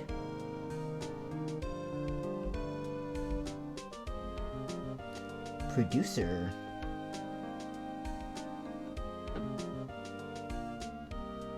Yeah, I remember, right? That lawyer guy. Me, I'm in training to become a paranormal photographer. That's not... You know that picture I took of everyone? Well, just behind them, there's a ghost. For real, now that's talent. I'm gonna be famous. Is the ghost Mia? Is the ghost Mia? Hold on.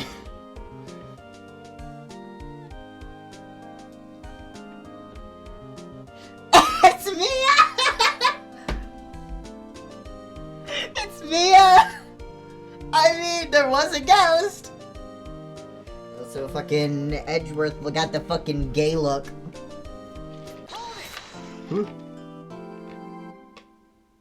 Episode 5. A brand new episode has been added. Yes.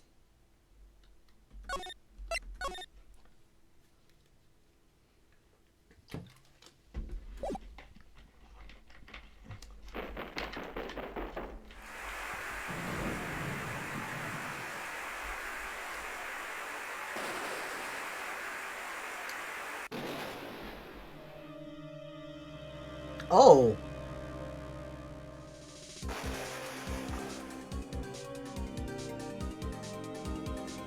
Huh?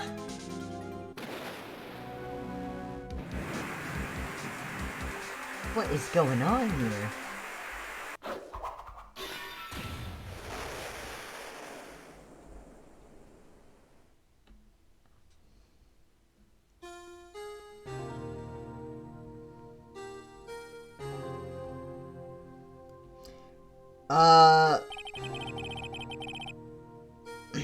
Hold on.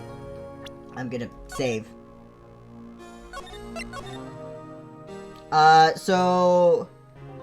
This game that I'm playing is Ace Attorney Trilogy, so, I think this is, like... Is this essentially the next game?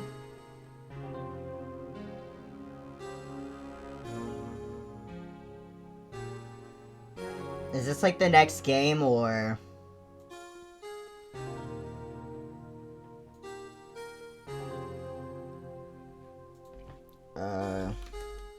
Hold on.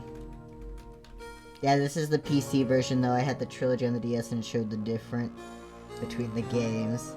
Okay, so it's the next game.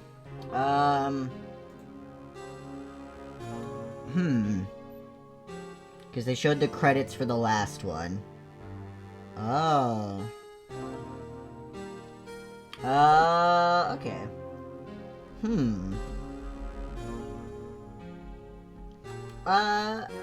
You know what? Yeah, I think I'll continue. I think I'll continue for now.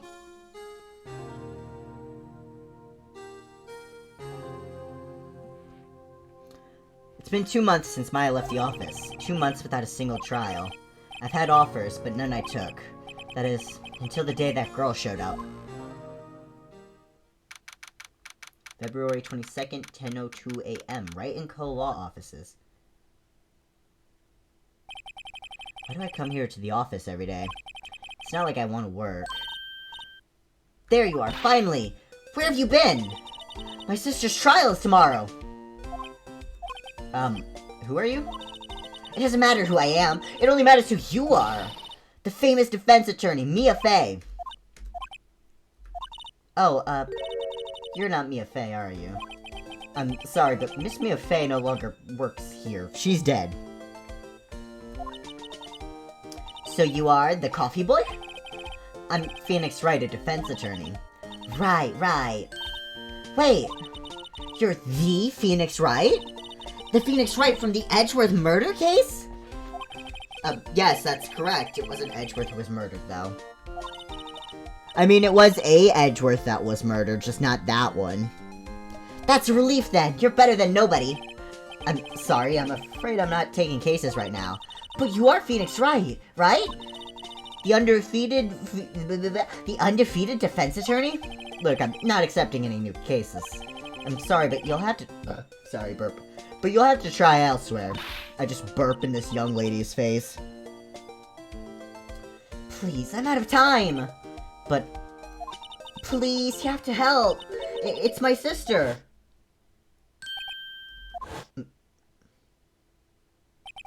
Maya, could it be? Okay, I'll hear you out.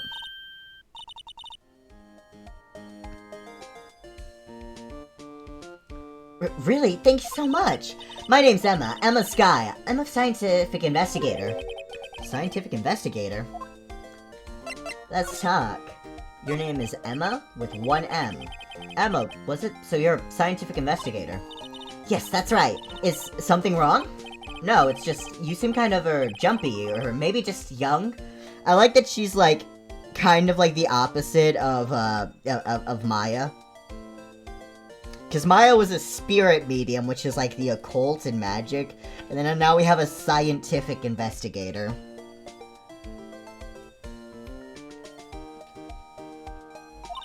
Young? I'll be 16 years old this year. Wow, you're young. Oh, I see. Wait, only 16. I'm set to be formally assigned forensics in 3 more years. My work is becoming quite well known, at my age no less. So what exactly is your current position then? Well, legally speaking, I guess you'd call me an 11th grader. But I'm ready to do my job, at my age no less. Great, another future professional in training. So what's this about a case? You said the trial's tomorrow. My sister didn't do it! She wouldn't stab someone with a knife! She wouldn't! So, it's a murder case. I don't care if there's a witness who saw her do it. She didn't do it! I know she didn't do it. It's a scientific fact! And there's a witness. Yeah, I like Emma. Emma's cute. She's funny. I like her design. It's really good.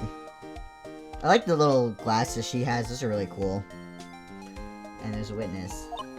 Just talk to her! You have to talk to her! Right, I suppose I will. I promised her I'd bring Mia Fey, but... That's interesting. How would she know Mia? So, you want to be a scientific investigator when you grow up, then? Excuse me? I'm not a child, I'll have you know. Still, it's good to have a goal, albeit a very unusual one. I believe investigations should be done scientifically. Don't you? Yeah, sure can't fault her for a lack of enthusiasm. I like her all button. Yeah, I do. If this case is handled scientifically, I'm sure my sister's name will be cleared. Your sister? I've been doing research, you know? I'm developing a new scientific method of case investigation. I'll show you when I'm done. I'm looking forward to it. Guess I should get down to the detention center and talk to her sister. Relation to Mia. My sister asked for Mia specifically. This Mia Fey person was a few years below her in school. So they went to the same school, huh? She always told me to go to Mia if I ever needed a defense attorney. And, well, I need one. Incidentally, Mia is a woman. Now that you mention it, I guess it is more of a woman's name than a man's. Well, it's nice of you to help your sister out like this. You must be close. Well, actually, when she gets like she is now, I kind of hate her. Huh? But she's my only family.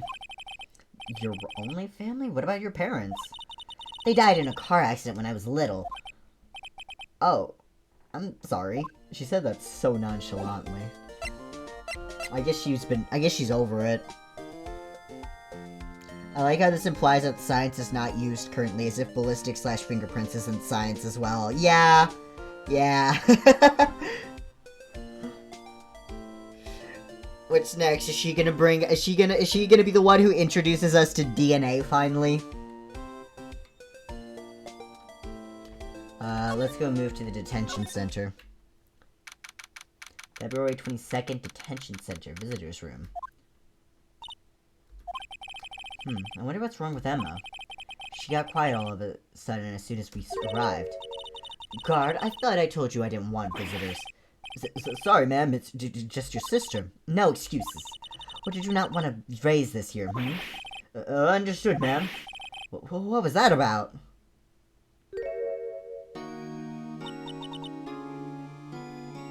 Hi, Lana. Funny. I seem to remember specifically telling you not to come here. Perhaps my memory is failing. Look, I don't want to come here either, okay? But your trial's tomorrow and you still don't have a defense attorney.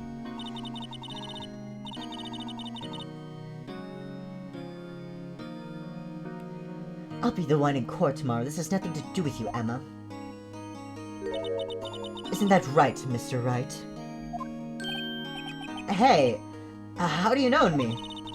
Mia mentioned you. I've heard quite a bit. I'm sorry, what exactly is it that you do? My name is Lana Sky. I'm chief prosecutor for this district. You're a prosecutor? Two sisters, one a lawyer. Could this be a coincidence? Emma, Lana, I mean, they're just like...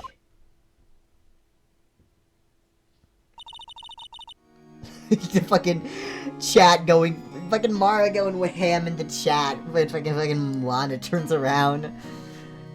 Is something wrong, Mr. Wright? Yeah, hi, let's talk. There's something you should know from the start. Which is? The suspect in this case has confessed to the crime. Huh? Well, wait, but the suspect is...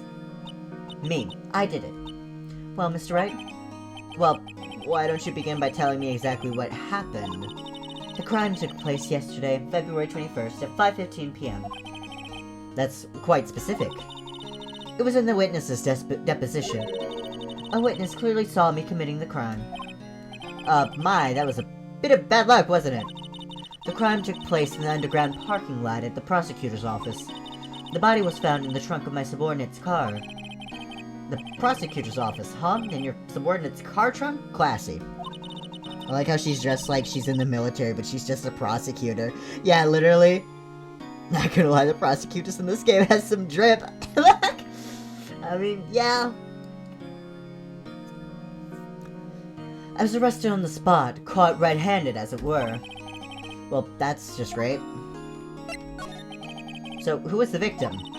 An investigator with the police department. I suppose the correct term is detective. A detective? Death was due to a loss of blood. He was stabbed once in the stomach.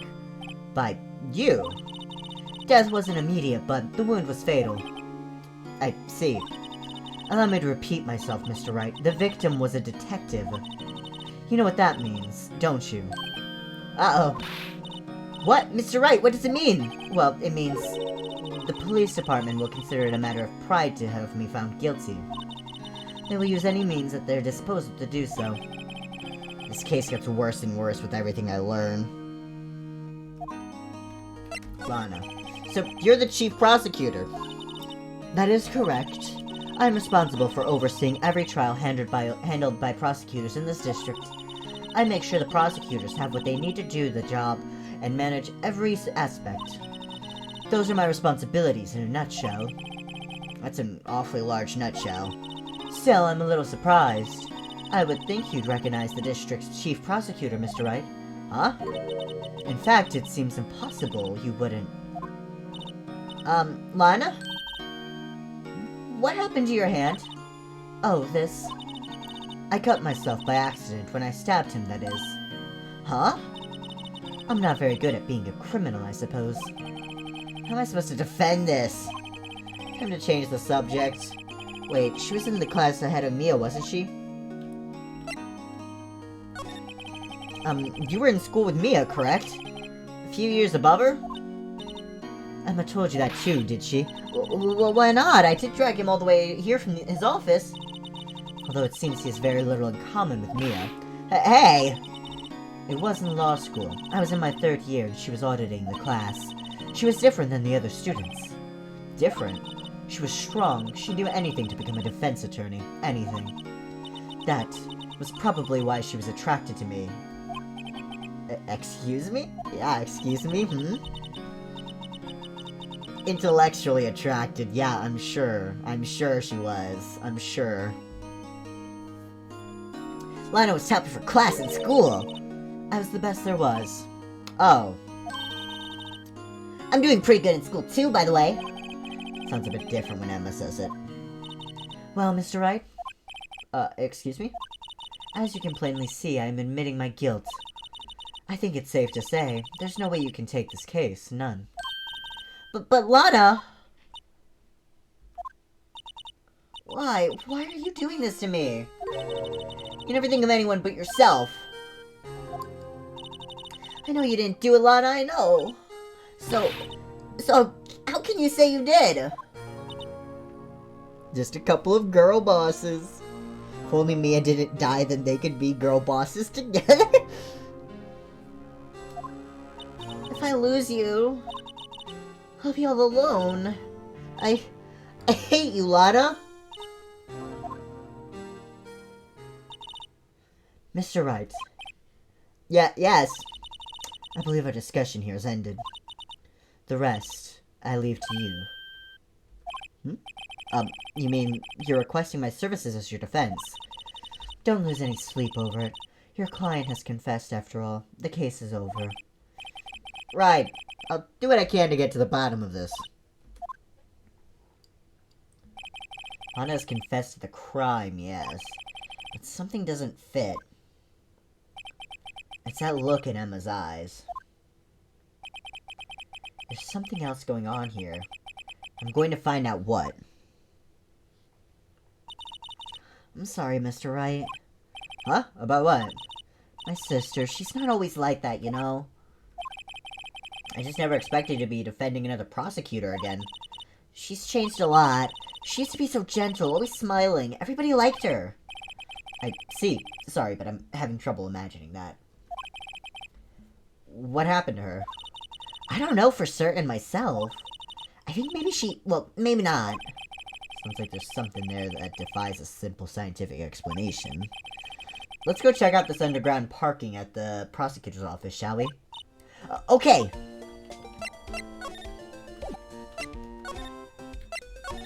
Yeah, let's go. February 22nd, prosecutor's office, underground parking lot. So this is the lot where it all happened. Looks like they're still investigating. Funny that my first visit to the prosecutor's office should be like this. Hey everyone, keep up the good work! Hey, what are you thinking? Well, they are going to be my coworkers 3 years from now, after all. No harm in saying hello. Actually, there is. You know attorneys aren't supposed to examine crime scenes. I'm trying to not stand out too much here, see? Hey there! You're expecting to go unnoticed here, partner. Partner? Oh. What do we have here? Oh, fuck. How do I do this guy's voice? Cowboy? It's just a whole-ass cowboy. It's just a whole-ass cowboy in this fucking building. How do I... ooh. What do we have here?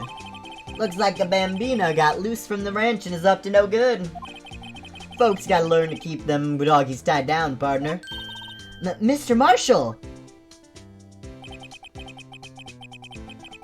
Marshall. Looks more like a sheriff to me. You can do this gas cowboy voice. I'm trying. Look here, Bambina, I know how you feel. But this is my gang's gold strike, see? Strike? Just say yeehaw a lot. Yeehaw! I can't be loud. Yeehaw! Get it done! This is our claim, our territory, with the mother load of...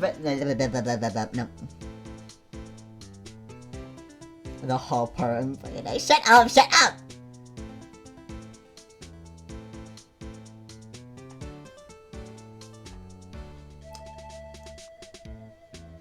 Let me think of some characters. In like other media that are like cowboys and western. And I'll try just mimicking one of their voices.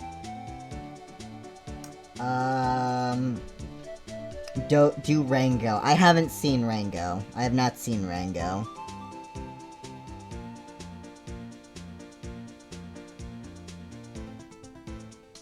Yeah, I haven't seen Rango.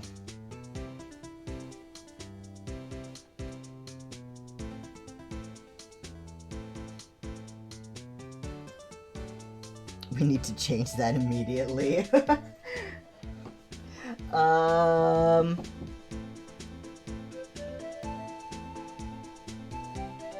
Let's see, what are some characters, that I remember the voices of? Oh, God. Cowboy. I know I can do Cowboy. I've done Cowboy before. But when my brain is shutting down, though, and I'm tempting me.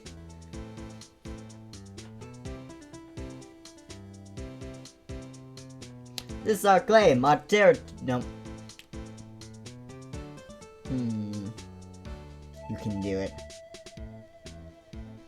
Yeehaw. Get it done, partner. This is our claim. I'm just gonna keep going with this voice for now. I've only got like 30-ish minutes left of the stream anyways. This is our claim, our territory, with a mother load of evidence. If you're fixing to mess with that us, you'll regret it, partner. You know what dreams the cacti out in the desert dream. You want to? What's this guy talking about? Why does he have like a JoJo expression here? You head along home now. Happy trails, Bambina.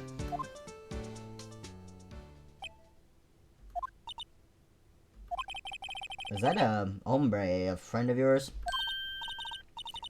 Kind of, sort of, yeah, he's a detective.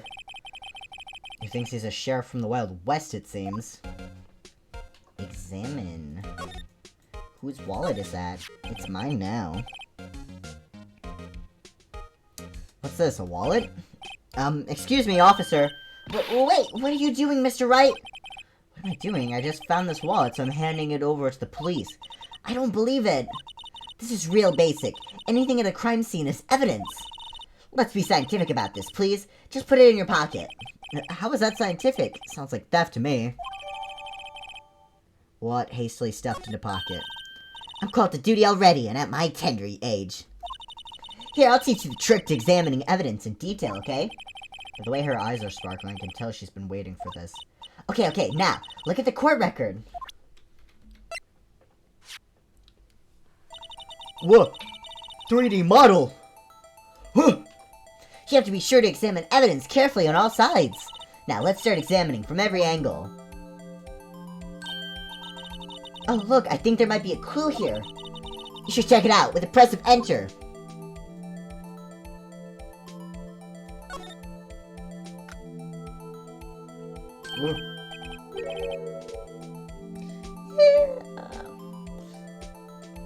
I was gonna try to do a yeehaw again. I really hope that wasn't audible. This is an ID card.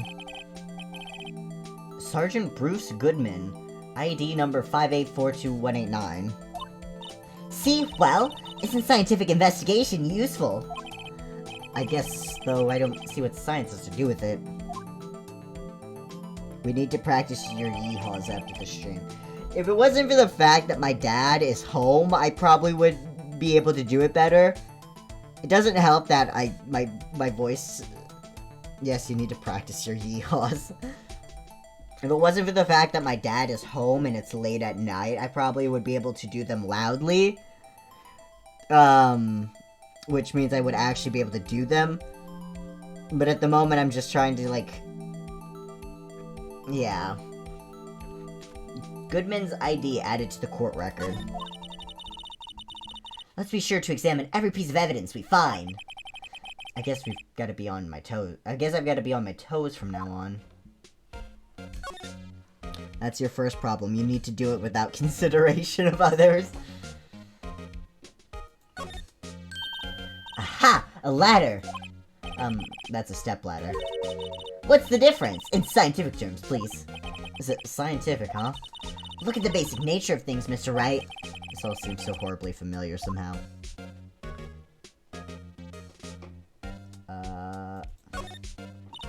This is where the cars leave the lot. Here on the ground makes it look more like an entrance. What are you talking about? It's plainly an exit. Well, maybe it's both, like kind of a dual purpose. Ha! The theory of relativity! What, huh? I gotta write this down. Hey, Mr. Wright! Maybe you know, was Mr. Relativity German, or was he British German? Mr. Relativity, are you sure that was his name? Here, a phone! Let's see if it works! Hey, don't touch stuff. We don't need to be touching. I can't hear anything. My ears! No, my ears! Maybe it's due to the barometric pressure. What is she babbling about? Hey! What did you just say? See, you can hear just fine. The phone's broken. This wall is in our way. It's got a faucet for water. Wait, I know! This wall is merely a facade hiding the truth. This is no wall, but a water tank! I failed to see how it makes any difference either way. Some barrels. An oil drum. Looks like it's filled with water. It's heavy. I can't even budge it. The drum over here is on its side. Wait, I know. I'll hide in here and do a stakeout. I think you'll probably just get arrested. In fact, you may not even have to hide in the drum to get arrested. What? I'm not suspicious. I love her so much. She really is just saying shit. Yeah, she really just says shit. Look, a door! This must mean something! I'm not sure that doors mean anything. No, it won't open! A mysterious lock. I fail to see what's mysterious about it. Mr. Wright, you need to learn to enjoy life more. Let's finish our investigation first, shall we? Oh, there's a sign. Look, a stylish glass-walled room! Very nice! You could see the whole parking lot from in there. It says security. Perhaps it's a cafe? Huh? Cafe security. Yeah, that must be it. Let's check it out later. I hate to break it to you, but I think that's probably just a security guard office. You know, I scored a 97 on my science test the other day. Too bad they don't have a test for common sense. God. I cannot wait to I want to see fucking I want to see Emma and Maya try to have a conversation.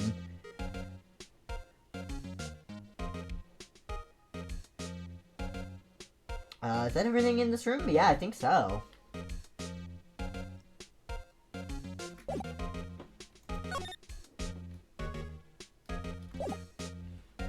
Is it? Is there like any... Check.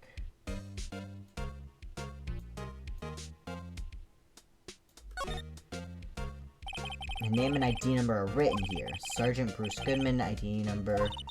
Wonder why they only use the numbers for IDs. What else would they use? Letters? Silly. They're the reason we have a written language in the first place? True. Sergeant Bruce Goodman. ID Yabadab. See, wouldn't that be better? Yabadab.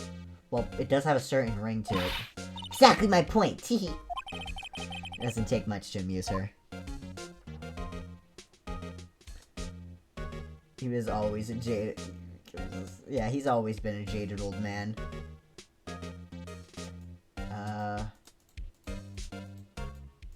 Doesn't seem like there's anything else. Yeah, seems... Okay. Here, my attorney badge. Hehe. Cool.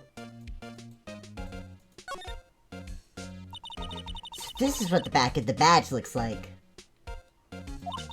And I always thought it had a safety pin. Each badge has a number carved into it. That way you can tell which attorney it belongs to. You mean you couldn't lend your badge to anyone? No, I'd be found out right away. Well, that's no fun.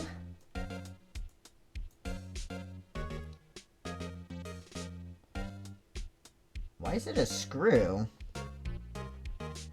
That's an interesting choice.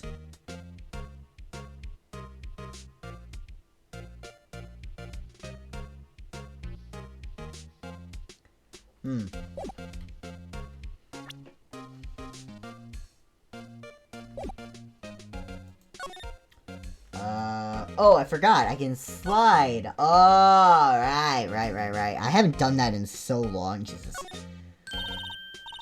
Well, no time to waste. Let's go hunting for clues. I wonder what this is. Well, partner, looks like you got no intention of going home quietly. The sheriff? Like I said before, this here's our claim. You'd best be moseying along, unless you're fixing to bite the bullet. God, scary. Could you just tell us one thing? Who owns that car? Well, the little filly's got a good nose on her. You want to know who rides that red Mustang with the body in a saddle, eh? Please. No problem, partner. About time for victuals, anyway. Get yourself to the saloon up on the 12th floor of the prospector's office. Might just find you Curvessa you like. What? Prospector's office? What does this guy think he is? And when for that matter? Note to self, look up Vittles, Saloon Curvessa. Maybe we should check out room 1202. The High Prosecutor's office.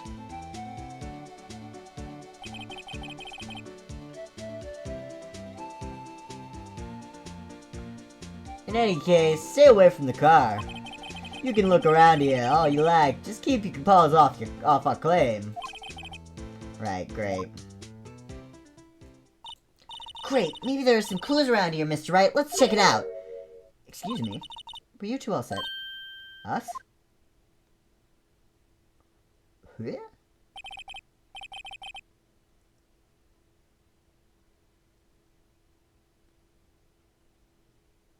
I think this woman likes onigiri. What's this? She couldn't be.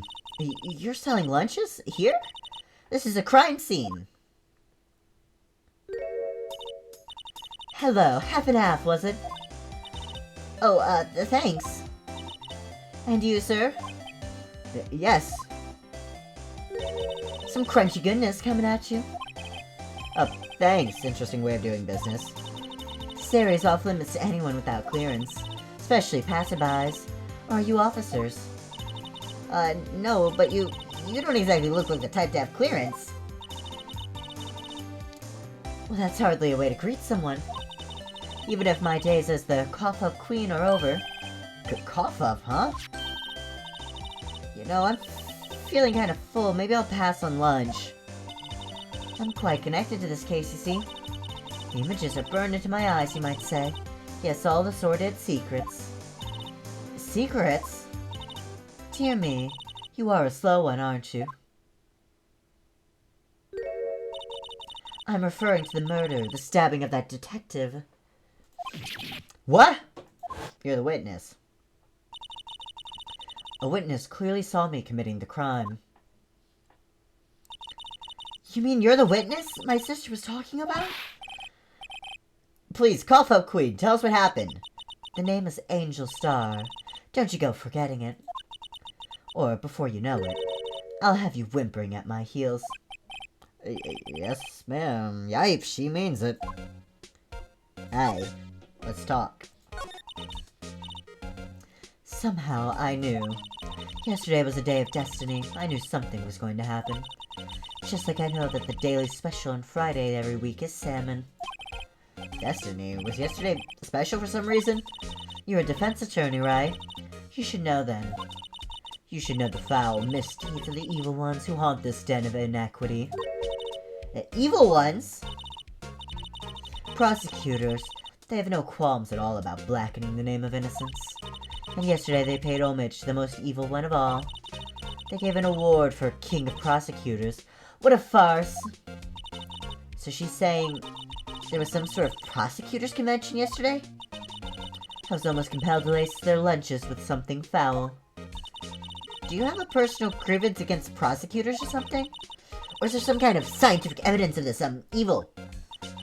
Young miss, mock me at your own risk. You'll soon find out why they call me the cough-up queen. Ew! The most heinous of all the evil ones, the one they awarded yesterday. It was in his car that they found the body. Proof that he devours the evilest lunches of all. Really? Really, what? I'm totally confused. One thing's clear, this lunch lady has a thing against prosecutors. So, what exactly was it that you witnessed, Miss Starr? It was a fascinating spectacle, to be sure. I now feel like I know what they say when they talk about a woman's wrath. To see Lana Skye wield that knife so... Her knife flashed in anger, bringing him to a sad end. It was truly a sight to see. You mean you saw the very moment of the crime? The sound of his silvery ties to this world being cruelly cut still rings in my ears. And the rhythmic beat of Lana Skye's knife. Wait a second, you know Lana Skye? Of course. It's quite a feat becoming chief prosecutor. How many lunchboxes of sin does she pack to make that journey, I wonder? She always travels light. Now, why would this pretty lunch lady know the chief prosecutor's name? Can we ask you a bit about yourself, Miss Star? I come here every day to sell lunches. I import only the freshest and best from the Far East.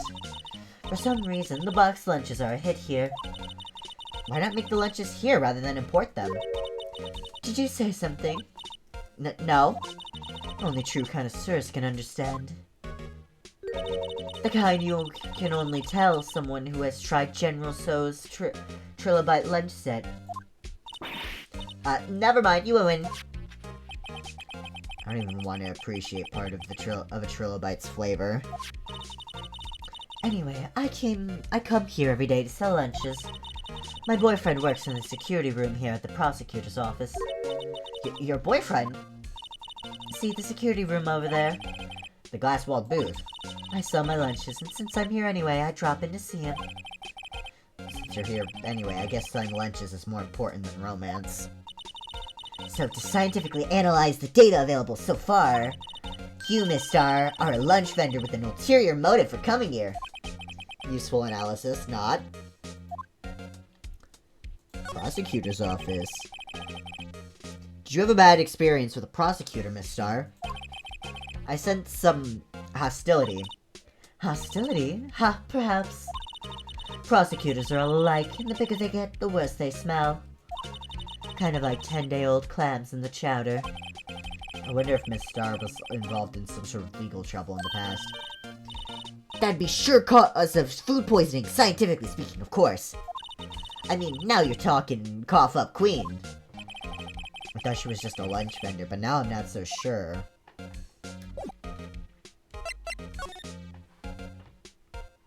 Oh, I can't slide.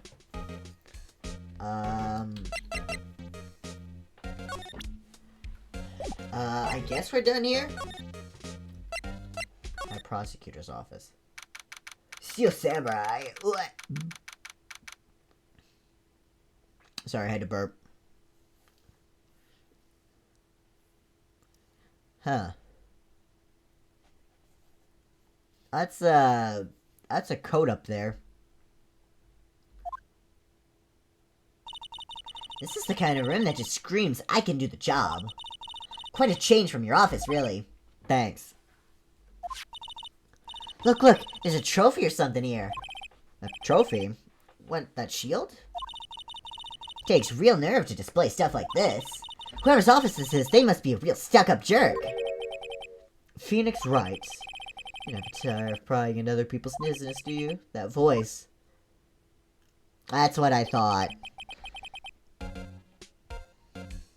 Wait, there's a flower. There's a combined the flower pot! Oh my god.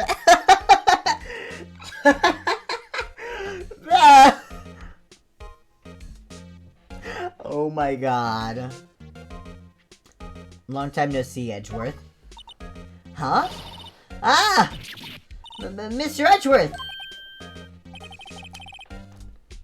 You know him from somewhere? Of course, I'm his biggest fan. My sister introduced us once and... Right. Our sister's the chief prosecutor, after all. Well, what brings you here? I'll warn you, I've been known to be a real stuck-up jerk. No, did I? No! It was just Mr. Wright here, Hey, don't blame me. We're just here to investigate a murder case. Murder? A body was found in this nasty bright red sports car in the parking lot. That would be my car. His face!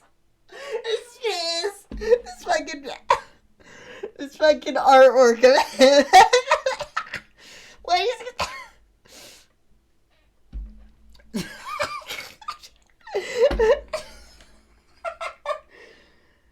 Oh my god. And she just... I don't like the sprite. Why does he look like that? Also, God, she keeps fucking... His old one looked better. What did his old one look like? Hold on, I'm gonna go look it up.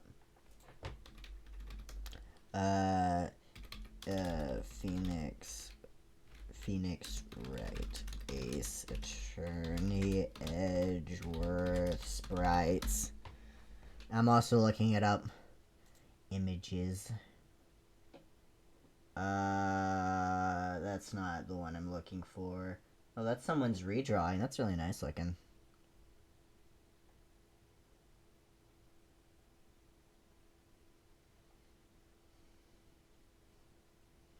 I am not finding it. I'm trying to find it, and I'm not.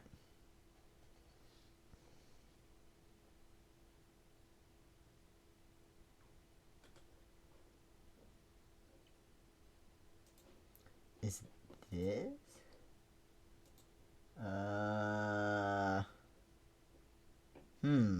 Not finding it.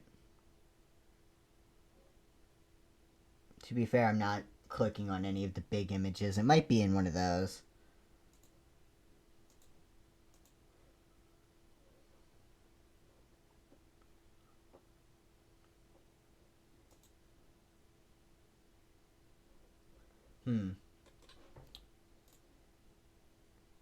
Bottom. Oh, you sent it. You sent it. Okay.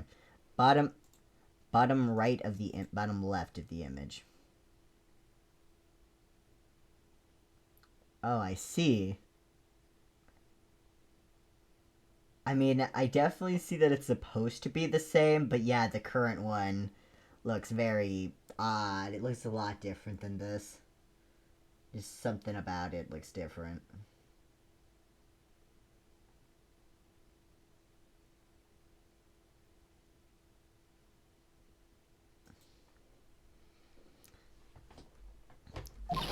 What? Your car?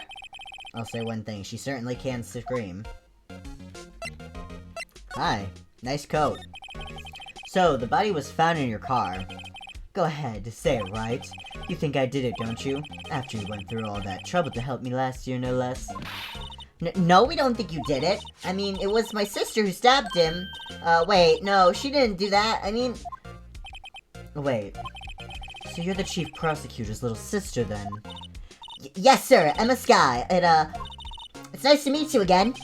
Now that didn't sound forced at all. I think it's the eye position. Yeah, it could be the eye position. Ah, now I remember. You've really grown. I'll admit it was a surprise for me, too. To think that my own car would become the scene of a murder. More surprising still, I'm being forced to prove my superior's guilt. I can understand. Wait, where did you say? Lana Sky is the chief prosecutor, the top prosecutor in the district. She can't prosecute herself, so I'll be the prosecutor at the trial tomorrow. You? Mr. Edgeworth? I mean, he's just doing his job. They also made everything a lot smoother. Yeah.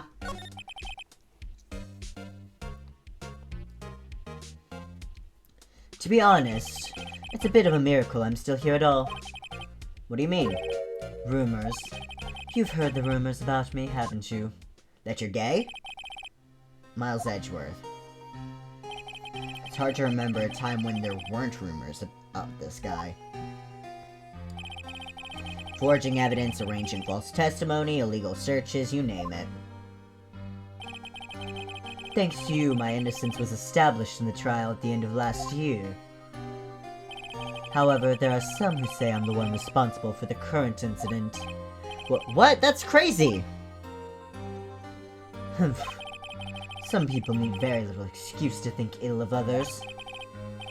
It's a fact of life, impossible to stop. It just looks so wrong. Something about it is just very wrong. It doesn't look like him.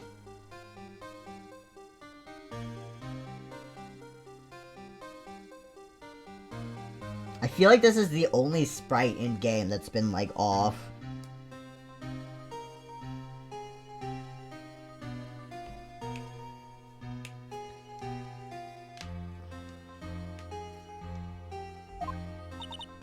But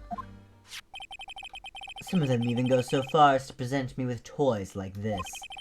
They think it's funny. Toys? That bronze shield? There's gotta be a story behind that one. Chief Prosecutor Sky, yes, we first worked together on a case 2 years ago. It was my first big case. That's right, I remember. 2 years ago, I wasn't even a lawyer yet. Since then, I always felt that she was looking out for me. It appears I was mistaken. Mistaken? Why? I mean, I know she's not the warmest person, but I'm sure she felt some responsibility for you. Then, why? Why did she stab someone in the trunk of my car? Not only that, she stabbed him with my knife. What? What? Mr. Edgeworth, your knife was the murder weapon? To be specific, it was the knife I keep in the toolbox in the trunk of my car. You traces a victim's blood, no prints. He hasn't even been a lawyer for 3 years. Yeah. God, he was a lawyer for like 2 years and got that many rumors about him. Edgeworth. What? Are you sure you didn't do it? Come on, can you take a joke? You have a strange sense of humor, Mr. Wright.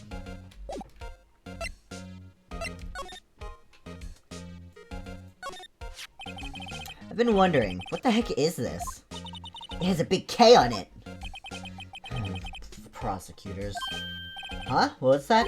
It's the King of Prosecutors trophy. King of Prosecutors? It's a great honor. They send that shield to the best prosecutor each year. What? So that K, that's... K stands for King! Yeah, you had a problem with that. I didn't design the thing. Come, prosecutor. King of Prosecutors, kind of like Employee of the Month, only better.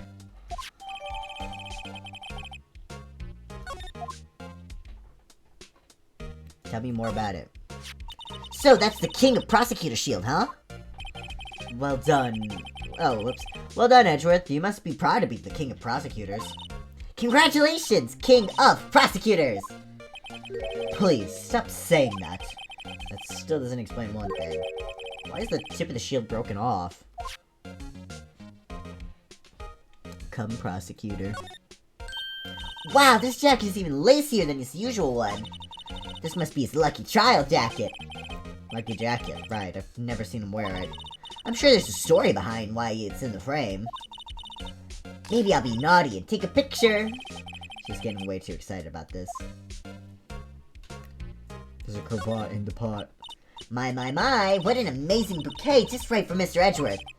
No kidding. Hey, there's a card in it. Back from the dead, Wendy. Wendy? I've heard that name somewhere before. And besides it, a giant steel samurai! Wendy old bag! Wow, I want one! Huh? There's something written on the bottom of his foot. Between a rock and a hard place, Wendy. Wendy, is she Mr. Edgeworth's fiancé? I don't think so.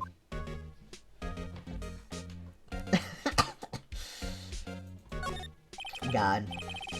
A work desk, it's quite tidy as one might expect. What a nice desk, easy to use and easy on the eyes. It's polished so well I can see my own reflection. Strange. Why did I just picture Detective Gumshoe? Maybe I'll take that name plaque as a souvenir. Doubt he'll sue you. I'm gonna finish examining this room and I'm probably gonna end the stream. Whoa! What a view! It must be nice to have an office on the 12th floor. I guess you would feel important.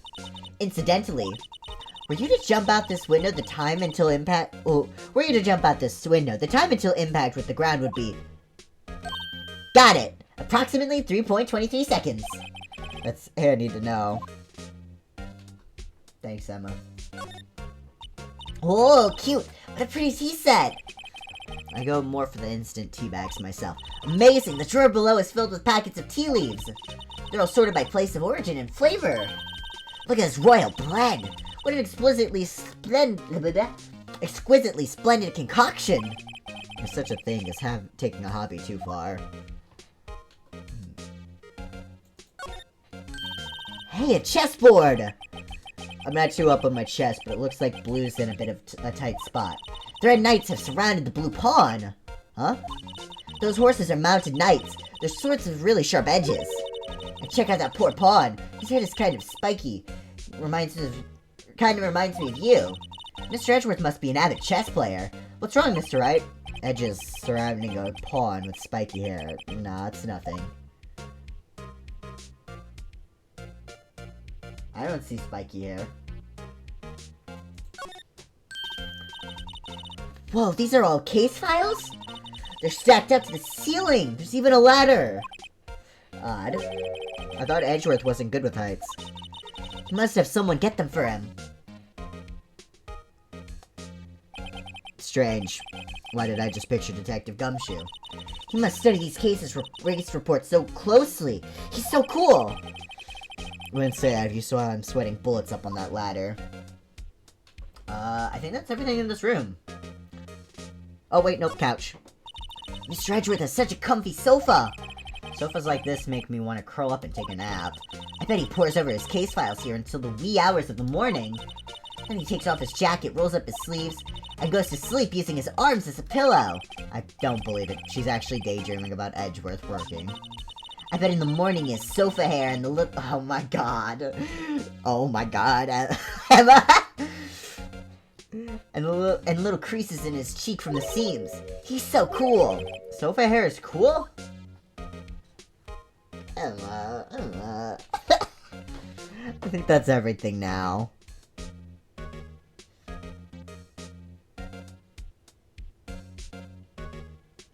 Yep, I think that was everything. Alright, that's where I'm gonna— yeah, he's still in the room, I'm pretty sure. Alright, that's where I'm gonna end the stream for today. Title screen. Thank you so much for coming. Yeah.